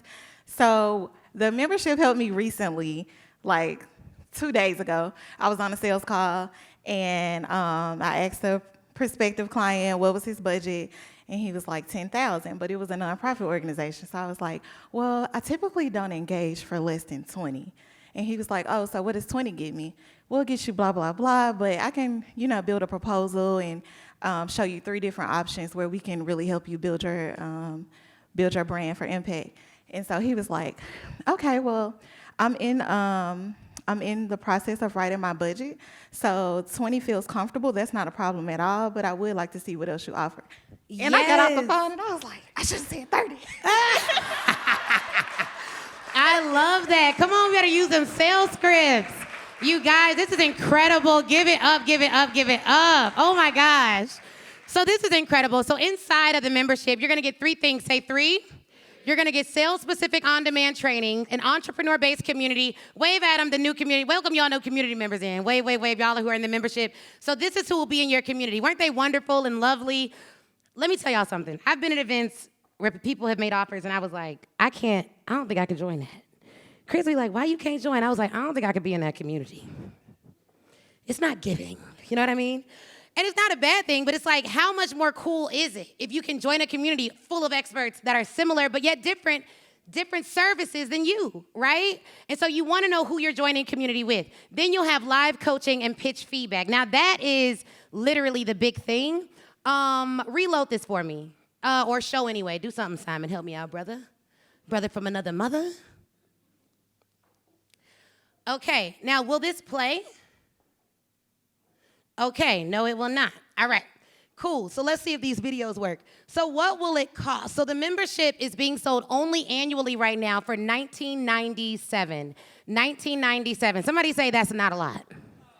And it's not. For those of you who sell to corporate, does anyone in here have an offer that's more than $2,000? Okay, so that's one client. For those of you that do not have an offer that's more than $2,000, we're gonna fix that. We're gonna fix that. Somebody say, fix that. We're gonna fix that, and we're gonna do it because in the membership, we actually give you access to a summit called Your First $25,000 Offer. So when you join, if you do not have an offer over $2,000, the first thing I want you to watch is the Your First $25,000 Offer. Somebody say, I'm on it. How many of you know you need a $25,000 offer? We're gonna make it based on your expertise. So you're not gonna sell something you don't know. You're not gonna do any of that, right? So here's what we are going to do. Y'all not gonna get my slides together. Y'all better be glad I know what I sell. True expert status right now. We're about to switch this up. Okay. Now, what do you get in the membership? Number 1, you're gonna get feedback. Someone say feedback. Here's what we're gonna do. Every time you write a pitch and you want feedback on that pitch, there is a pinned Facebook post in the group that will allow you to get feedback. For my members, is that true? Say true. You can literally post that pitch 24 hours a day. You got a pitch going out, you wanna get my team's feedback on that. Our coach is literally someone who awards 5- and 6-figure contracts. Somebody say, that sounds good. We did not just go get somebody off the street. I have known this woman for over a decade, and she herself, through corporations, through her corporate job, awards contracts. So she's seen 5- and 6-figure proposals. Somebody say she's been there, done that. So she's gonna be able to give you feedback. Now, you're gonna get feedback on your pitches, but you're also going to have access to a thread where you can ask other questions. As other questions arise, you'll be able to get feedback on other questions. This thread is gold. Someone say gold. Here's why it's gold. When you all join the membership and you log in, you're going to see over 100 pitches from other people. And you're gonna see all our feedback. Now, why do we let everyone see the pitches and everyone see the feedback? Because you're able to learn from different industries, and the more you review other pitches and the more you review our feedback, the better you get at pitching. Someone say, I wanna be great. Great people know that they need to ask questions. So under the questions thread, not only will you be able to drop your question and get an answer from a Speak Your Way to Cash coach, but you will also be able to see the other questions that have been asked from people who may be a little bit further along than you. But then you're also going to get what's called a pitch pal. Now you heard, hey, I meet with my pitch pal 5 days a week. We're pitching an hour a day. How many of you know that you need an aligned business pitch pal? Somebody say me. Because doing it alone doesn't really work. Particularly if you're trying to build something new or grow something old, right? And so with your pitch pal, there's a post, and you're going to get a pitch partner. Underneath the post, when you join today, you're gonna go to that particular aspect of the group, and you're gonna be able to, and I think I have I will show y'all a video, but just ask one of the members to show you their group. The pitch partner is gonna be someone, you can go to that post and you will respond to people who said they want a pitch pal. So all you do is post under there, you can respond to people. They also have pitch quads, so if someone's already linked up, they may let you join their pitch pal group. Someone say accountability. All right, but then you're also gonna get live coaching. Someone say live. Once a month, over and above the pitches that you can get feedback on, over and above the questions you can get feedback on, over above the partner that you can work with, you're also going to get a monthly coaching call with a Speak Your Way to Cash trained coach. Now, from what y'all know about me, do you think I would have anybody working for me that ain't cold? She said no. Our coach is really good, and she's gonna do that. But I've done pop-up Q&As with the membership as well, and I'm in the group. But here's the thing. This particular offer is for people who have not yet reached a level of business where they're ready to work with me one-on-one as their coach in my mastermind. This is to help you get to your goals so that we can help you accelerate results and scale. That means I can't be coaching in the membership every day if I am working with my mastermind, but the goal is for you to not stay there. Somebody say, I ain't gonna stay there. Now, here's the thing. I only want people to join who are gonna pitch. Because the goal is not y'all coming in the membership and giving me money. The goal is for us to disrupt what? Disrupt what? Who's gonna actually pitch? Raise your hand.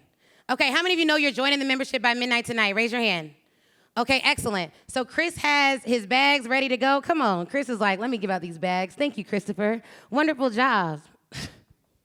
Oh, he's looking for everybody. If you know you already bought, wave your hand, and then Chris will get you your bag. Okay, excellent. So we'll make sure you all get your bags. Now, here's the thing, guys. Here's the thing. I need everybody to leave here knowing that they're going to be able to grow their business. Did everybody get something today that's going to help them grow? Clap it up for yourselves. All right, so here's what I want to do. I want to do a hot seat with someone who is not in VIP. Who wants to do it? I saw your hand. Okay, come up. Give it up for it, give it up for it, give it up for it. And for those of you who are buying, go ahead. Chris will have your bag. Make sure you get it. I pick one person. We may have time for one more. You want to do it? Okay. I'm so excited. Yes, girl, you should be excited. I'm excited too. All right, let's get it going. All right, tell me your goal. What's your goal for the next 10 days? Okay, so my name is Tatiana. My goal is 10,000. Okay. And I'm a team and leadership development coach and consultant. Okay. For small business owners and corporations, middle management teams. Okay. What's your offer? So I think the best way to get to 10,000 would be focusing on my small business clients. Okay. And so my offer for them, what I was thinking is a spin on my current VIP day, but for my past clients to re-engage them and to do like a updated team assessment to see where they're at now. How's your VIP day? How much is your VIP day? 10,000. Okay, awesome. How many people are on your small business client email list? 3,000. Okay, awesome. And how many are paying clients?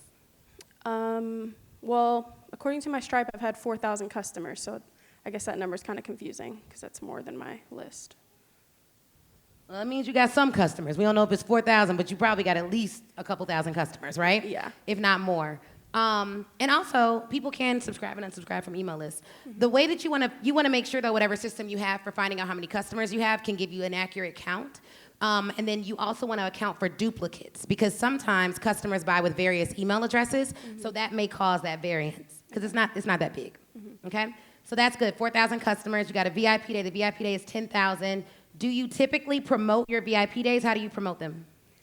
Sometimes on my Instagram stories, but primarily my email list. That's where most of my buyers come from. Okay, so you send out an email, they do a VIP day.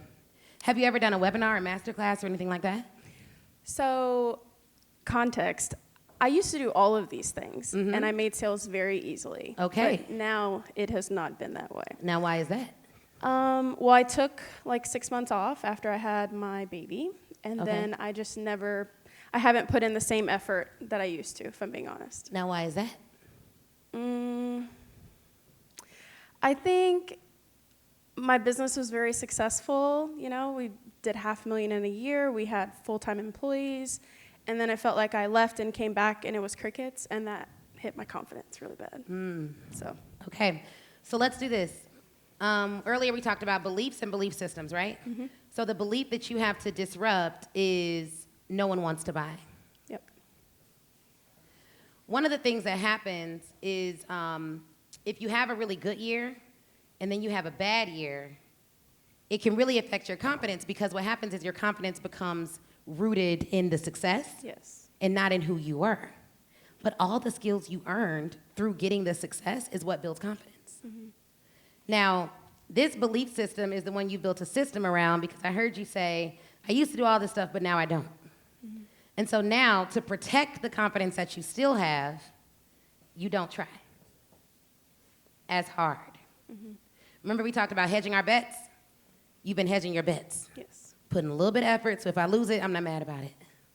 The belief we now need to have is my clients need me, right?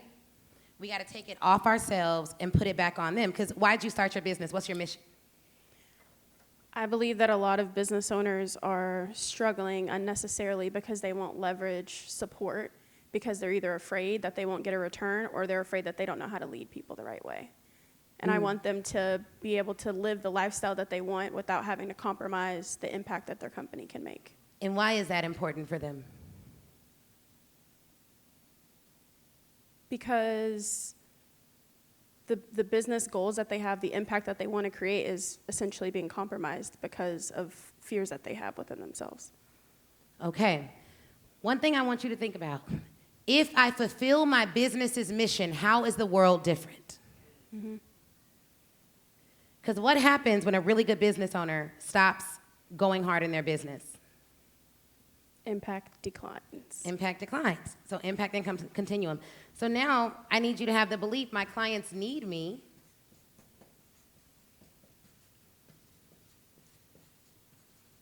And then the system you got to build around that is every single day you need a system that goes and gets you some clients. That could be ads, that could be a VA, that could be whatever, but you need a system that says, I believe this. And I'm gonna be real with you guys, you don't just start believing new things. You say you believe it, and you just need to believe it enough to take a little bit of action. And then the next day, until you feel like it, you just do it anyways. Someone say, I'm gonna do it anyways. Businesses are not built on motivation, they're built on discipline. If you only do it when you feel like it, you're never building discipline. So you want to make sure that you're building the discipline, the habit of taking action, right? So your clients need you. So the system we need to do is I think we need to do a relaunch. Now, you could do this with the email list, but because one of the struggles you've been having is showing up consistently, I think you need to do a reintroduction. So you send out the emails about your VIP day, but I think what you really should send out emails about is your leadership accelerator. You're going to do it complimentary for the first, I don't know how many, You got 3,000 on your list. Maybe you do it complimentary for the first 1,000 business owners. And after that, there's a price to it. Or you can do it complimentary for the first 100, get some fast signups, and after that, it's $27. But do something so that your current clients are being invited to a private client-only event. And at this private client-only event, you say you will do a certain amount of VIP days, and you can limit it like, hey, I'm only gonna do one a week, right? And if you do these VIP days, you're gonna want them to pay their deposit right then and there. Now, I would do a 5K deposit. And I would do a 5K deposit, and they have to pay off the rest by the time the VIP day happens. Okay? Now, eventually, I think your VIP days can go up. 25K, not bad. For this reintroduction, what you could do is this is the last time I'm selling these VIP days for $10,000. After today, it goes up. So if you don't pay your deposit, you're not gonna have access to it. And you can have everyone pay their deposit, and as long as it's paid off before the VIP day, they can do it. We use this tool called partial.ly. It allows the customer to choose the deposit amount. So like for people who do a VIP day with us today, they can pay a deposit of between $10,000 and $20,000. But it lets them choose. Then they can pay weekly, they can pay bi-weekly, they can pay monthly, but it gives them the power to decide how they're gonna handle the balance. Is that cool?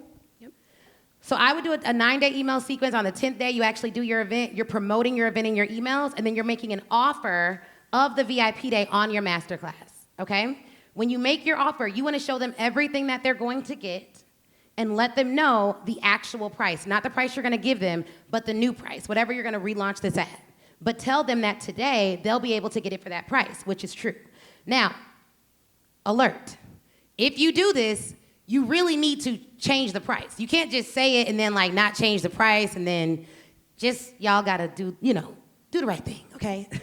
So you're gonna have to change the price. So make it something you're comfortable with. It could even be $12K if that's something you're more comfortable with. And then you wanna utilize, in your workbook actually, you all have a slew of things. On page like 5 and 6, there's all these different client acquisition channels. This workbook is really good, so go through it and read it. But it has like all these client acquisition channels. Like look at this, referrals, paid advertising, PR, content marketing, partnerships, organic social media, email marketing, chatbots and AI, that's ManyChat, SEO, user-generated content, getting some influencers. You can literally use all of these things to promote your cash infusion strategy. I think you should push yourself to do the most, not the minimum. Write your sales plan, do everything you can to promote this, and then make an offer. And also, what I would do, I would be totally honest with them about why you haven't been showing up. I would put a picture up of that new baby and be like, now let me tell y'all something. This is what I've been doing the last 6 months. I have not been showing up like I've wanted to, and I'm gonna be real, between pregnancy and everything else I had going on, my confidence took a little hit, but I'm back. And I'm not back for me, I'm back for you. I think that right now, we're in a period of time where if you can show your clients your heart, they'll ride with you. But if they think you just want money, they will not care. And so if you can show them like who you are, they're gonna ride for you. They're gonna rally behind you. They're gonna refer you. And you should tell people what you have going on. Tell them, hey, I need 1,000 people at this thing. Now, I ain't done this in a while, so if y'all know anybody that can come, here's what I want us to do. As sisters and brothers in this room, ask for help. Do y'all know Atlanta was not sold out and it's my home state? I was like, what's going on? I realized we had run ads to Georgia, the country, not Atlanta, Georgia. Do y'all know I sent an email to my list with a Loom video? Y'all, I done ran ads to Georgia, the country. These people is not gonna come to this event. I need y'all to tag somebody, tell somebody, share it with somebody, and we sold out. That's how I found out about it. That's how you found out about it. Girl, that's for you. Tell them people you need help. They be like, I make $1 million. I don't need any help. I'm perfect. $1 million ain't nothing. It's billionaires out here. I need help, okay? I'm gonna get help. I buy every coach, every program. What you got? You got something to help me? I buy that. Coach John will tell you he's in community with me. I do not care. I will ask questions. I am going to go after the knowledge I need because it's not about me. It's about all them people who need you. I know so many business owners that are playing small because they don't have team. I have been on the phone with my girlfriends who make tons of money crying because they don't have the right people. At my last event, I got sick because I didn't have the right team. They weren't ready for the weight of what I was doing at that time. And my great people actually had a storm. Her internet went out. You know how things go. Things be going when they be going. But literally, team is essential. So I need you to show up. I'm going to tell you something else. Can I tell you something personal? Yes. Okay, don't be nervous. Okay. I need you to get your confidence back. I know. But it's not going to come back from you making more money. It's going to come back from you really understanding why you are a confident woman. Your baby don't do it. I don't know if you're married, your partner don't do it. Your confidence has to be rooted in something that cannot be robbed of you. And I want to tell you something else. You were not a one-hit wonder. Oh my gosh, stop. Okay. You didn't make that money because you were lucky. It wasn't the economy or the time. They weren't doing you any favors. You are good at what you do. Give it up. You are not a one-hit wonder, okay? Because sometimes we'll have a really big event, a really big client, a really big experience, and then it doesn't happen the next time, and we're like, dang, I'm a one-hit wonder. They were right. I had a girlfriend, I had done a really big event, $2 million launch, and she was like, well, it doesn't matter if you do it once. You need to, people can't do it once. You need to do it multiple times.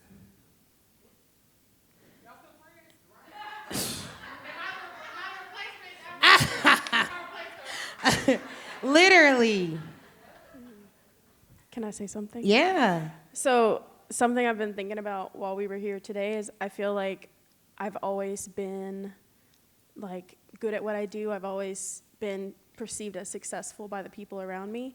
And so I think after I took the time off and I came back and nobody was buying, it felt like, oh, you've wrapped your whole identity in being successful, so like you should reject that. Like that's not who you are. Like you need to find a new identity. And I think that's what caused me to stop showing up, because I thought that me trying to be successful, does that make sense? Yeah. You thought that you trying to be successful was the thing that also broke your heart when it didn't happen again. Yeah. And so now I'm gonna make my identity my mom, being a family woman. I'm gonna do something else that matters more than money, right? Yeah. And then I realized like I still want this. Like yes. Come on. Not only do you want it, but my clients need me. Yeah. Let me tell you something. Do you know that back in the day, they used to say that a woman who wanted success was actually crazy. And they would put them in insane asylums if they didn't want to be housewives anymore. And do you know that today, they're still putting out messages that if you are a successful woman, you won't get a man, your family will be abandoned, your baby ain't gonna know your name. And you even have women who are less successful who say things like, well, at least my kids know me. Can I free you? Yes. I know a whole lot of people who ain't got a whole lot of money whose kids still don't like them. And me and my man is real good. And we still gonna make a whole lot of money. In fact, sometimes we hit certain revenue goals, it gets a little crazy. I'm married, you know? I don't think your identity should be in success. My identity is in Christ. Yep. What that means is, though, I don't have to have an identity that keeps me from being who I am. You shouldn't feel like you have to suppress what you want. You can literally have it all. One thing my pastor told me, and we're going to church tomorrow, y'all, we got a little set up, you know. Y'all, my pastor told me, in culture, you have to choose between money and family. But in the kingdom, you get to have it all. Because having more doesn't mean more stress when I do it and I'm partnered with the Holy Ghost. Having more literally means I am just going to learn by way of prayer, by way of scripture, by way of great mentors, by way of great counsel, how to steward more. And so I want to tell you, I feel like I need to tell you, your marriage will not fail because you make a whole lot of money. Your baby will not dislike you because you make a whole lot of money. First off, my dad was a millionaire, or is a millionaire. He built a business to millions, and I am still a daddy's girl. He's mad he ain't here right now. He comes to all the events. He will be there in October. We bought a suite at Woman Evolve. He was like, I know it's Woman Evolve, but I'm gonna be in the building too.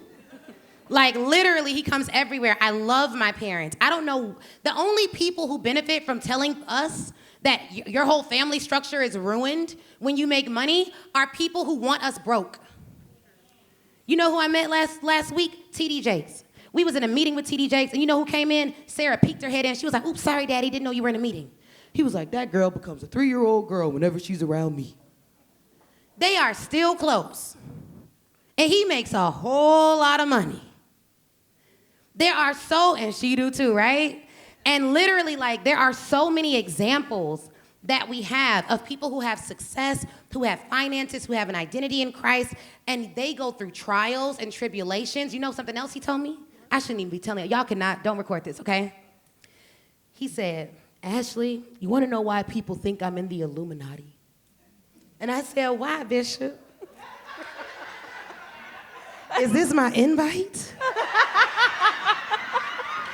I'm like, this is my time. Like, no, I'm not. Oh my God. He said, he couldn't even say the name right. He was like, they think I'm in the Illuma. What's that thing? We're like the Illuminati. He said, because, Ashley, they don't think success should look like us. So they fight us tooth and nail. He said, what we're doing is changing the culture. And cultures do not change easily. And I told Bishop Jakes, I said, Bishop, you know, when I went to Atlanta, I'm gonna be honest with you. I had to do a whole makeover because, you know, our people like a look. And he was like, I understand. There are people who are so incredibly successful that are gonna pour into you, mentor you, steward you. They're gonna be looking out for you. And the only way you meet them is if you keep growing. Because Bishop Jakes met me because of my bio. That means he met me because of what I had done in my life. And had I not done that, we would not have met. My pastor, someone else who's a great mentor of mine, he met me because he saw an ad. Had I not run that, we would not have met. We go to a really big church. You know what I'm saying? And so I want you guys to know, you don't just grow your business to make money. You grow your business to make impact. But as you make that impact, there's gonna be incredible people that you watch on TV, people, all kind of people that have good hearts, that aren't like celebrities, like, but like good heart people that are gonna come and they're gonna help you steward this journey. You're gonna meet a billionaire woman. She's gonna be like, girl, let me show you how to do this kid thing and with the marriage, and I still got my marriage, I've been married 50 years. You don't know what's on the other side of your obedience. But you gotta keep doing the work. Because when I was like a, $600 business that year, I didn't know that one day I'd meet Bishop Jakes and have book deals and all those things. And I'm glad I didn't know that, because then I would have been looking to be the tree before I had planted the seeds. And so all you gotta focus on is your activity goals. What am I gonna do? And while you're doing that, I don't know. Okay. So you gotta pray. And you gotta pray. Now, I asked her before I said this, so don't y'all be like, I'm scared to go up there. She's gonna tell me to recite. No, I'm not, okay? You gotta pray that the Holy Spirit leads you and guides you in all things, including like the strategy that we just talked about. I would take this strategy and I would go in prayer and I would say, God, now this is the strategy I got. I believe that as believers, what we do is we get information and we put it in a toolbox. And I believe that one day, God just looks at all the tools we've acquired and then he uses them to fight battles on our behalf that we don't even have to fight. Because it's like second nature, because we've developed the tools. I think most people are frustrated because they want battles to be won with tools they don't have. So they're being asked to do things and they reach in their toolbox and they never developed it. So if you really believe that you can help these businesses grow, then I want you to build a $1 billion company that helps with staffing issues. And I want you to help as many people as possible. And I want you to believe in yourself. And the other thing I want you to pray for is I want you to pray that the Holy Spirit reveals to you exactly who you are in Christ.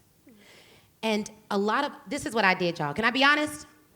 I was one of those Christians who separated work from church.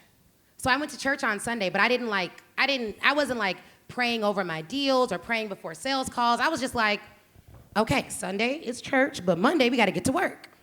And what God revealed to me was that if you just put my super on your natural, if you invite me in, because he's a gentleman, to every decision of your life, it will all get easier. Even down to what I do minute by minute. Like I was praying before I got here. What does Atlanta need? I don't know. What do they need? I don't know. I didn't know the slides was gonna mess up and all that. I was like, okay, whatever, well, we'll just rock with it. But if you start inviting the Holy Spirit to lead you and guide you, there's a book by John Bevere called Holy Spirit. It changed my life. It changed my walk with God. It changed everything. Everything got better. Everything got better. Like I wish I could bottle up and give all of you the level of freedom that I'm walking in right now. I wish you could feel what it feels like to believe God's plan for your life so much that you don't worry as much, that you're not trying to hide, right? But it's gonna be good. You gonna do this? I believe it. No, absolutely. I'm all in. I'm all in. Be all in. Thank I love you. it. Thank you. All right, now, what time is it? Y'all, we late. 2:04. Okay, here's what I want to do. Technically, this part of the presentation is over, right? I want to make an announcement. Now, I know everyone in here doesn't believe the same thing, but in Prayer for Atlanta, and I've never said this publicly before, but in Prayer for Atlanta, God told me to pray that people are filled with the Holy Spirit. Now, this is a time where you can leave, because I also believe in order and organization. So if you'd like to leave and you don't want to pray and it's against your religious beliefs, I promise you I will still love you. Please join the Free Speaker Rate of Cash group and be in the membership because it's lit. But if you want to stay, I'm going to pray for businesses. Now, here's the thing, because I was one of them saints where people did anything weird or spooky, I just freaked out, okay? I'm like, oh my God, they're speaking in tongues. I don't understand it, okay? So I'm going to pray, and I want y'all to feel whatever you feel, but if you need to leave or go to the bathroom or anything like that, that's totally fine.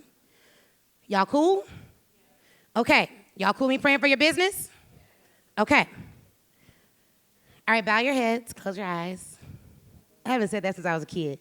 Bow your heads, close your eyes. Lord, Father God, we come to you because you are so good and so mighty and so powerful.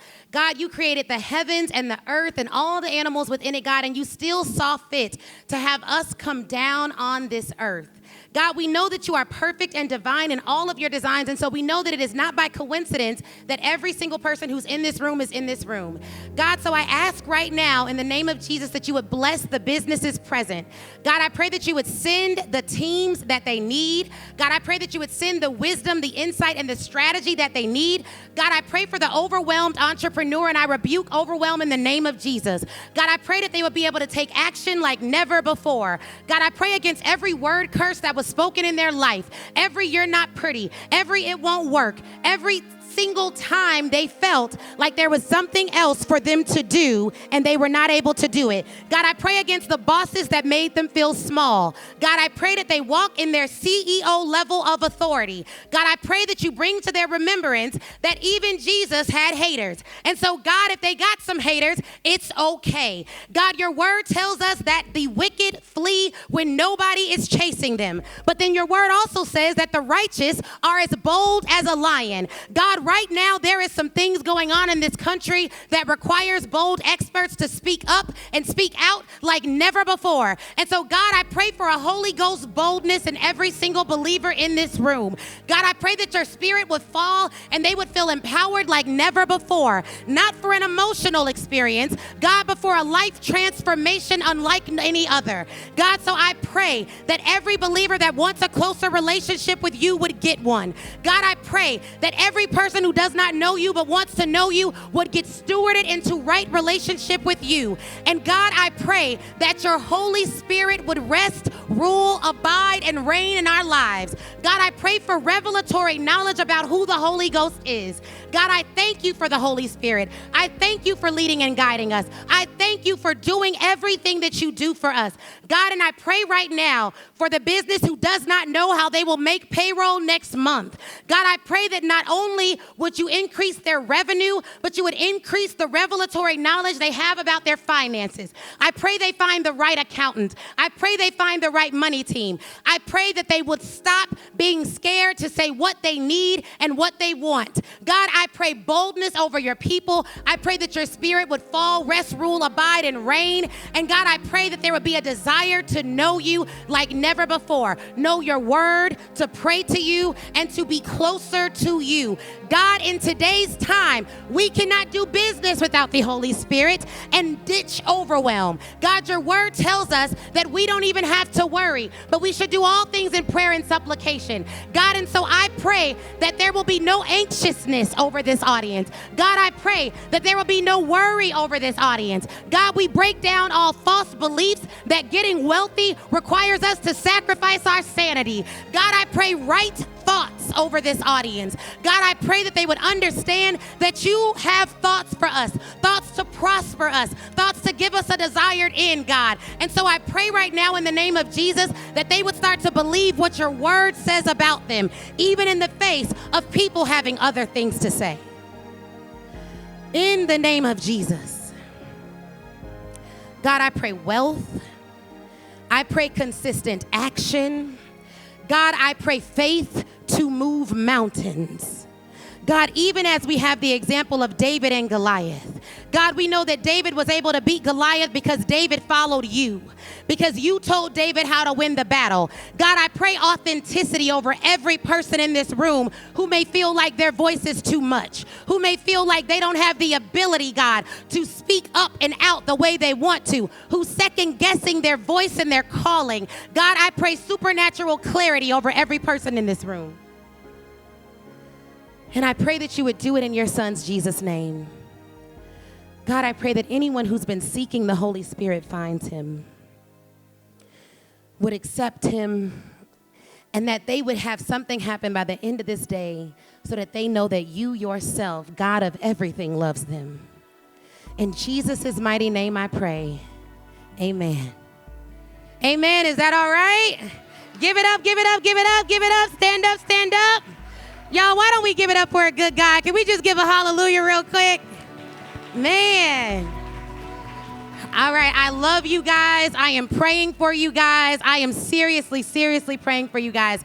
If anyone in here is like, hey, I want to accept God as my Lord and Savior, if you believe in your mouth and you confess with your heart, you can accept Christ. And I'm going to tell you, I am not a follower of Christ because my mom and dad told me to do it. I've literally tried living both ways, and it was just a superior choice for my life. There's nothing spooky about it. There's nothing over-spiritualized about it. It's just that I tried one thing, and it didn't work for me. And so I decided to choose Christ. And so if there's anyone who wants to know more about Jesus, then please do let me know, let my team know, and we're happy to pray for you privately. But for everyone in here, I want to thank you guys for allowing this event to be what it was, because this couldn't have happened anywhere else. I feel like God really gave me a specific message for the city of Atlanta and for the leaders in this room. And I don't want you guys to leave this here. I think the reason why God was like, pray that they get the Holy Ghost is because that stays with you internally forever. And so it's very different than believing, like I believe in God, okay, cool. But like the Holy Spirit literally will he will tell you what to do every second of every day. He will literally lead you and guide you if you allow him to. And so read that book by John Bevere because it's really good. But also just know you can grow your business without growing your stress and without growing your anxiety and without decreasing the love you have for your family. Family is a cornerstone of our company. Our values are faith, family, formidability, which means expertise, finances, which means we're going to make a lot of money, and then fitness, which means we're going to care about our bodies, okay? So give it up for the Atlanta tour stop of Speak Your Way to Cash Resurgence Tour. Woo, woo, woo. Okay, if you are in the membership or you join, please come to the stage so I can take a picture with you before we go, and I'll hang out and talk to everybody after this. Yeah. Energy high, excuses low. Energy high, excuses low. Energy high, excuses low. Energy high, excuses low. I need energy, need only good people that's around me. All the faith you can give, that's the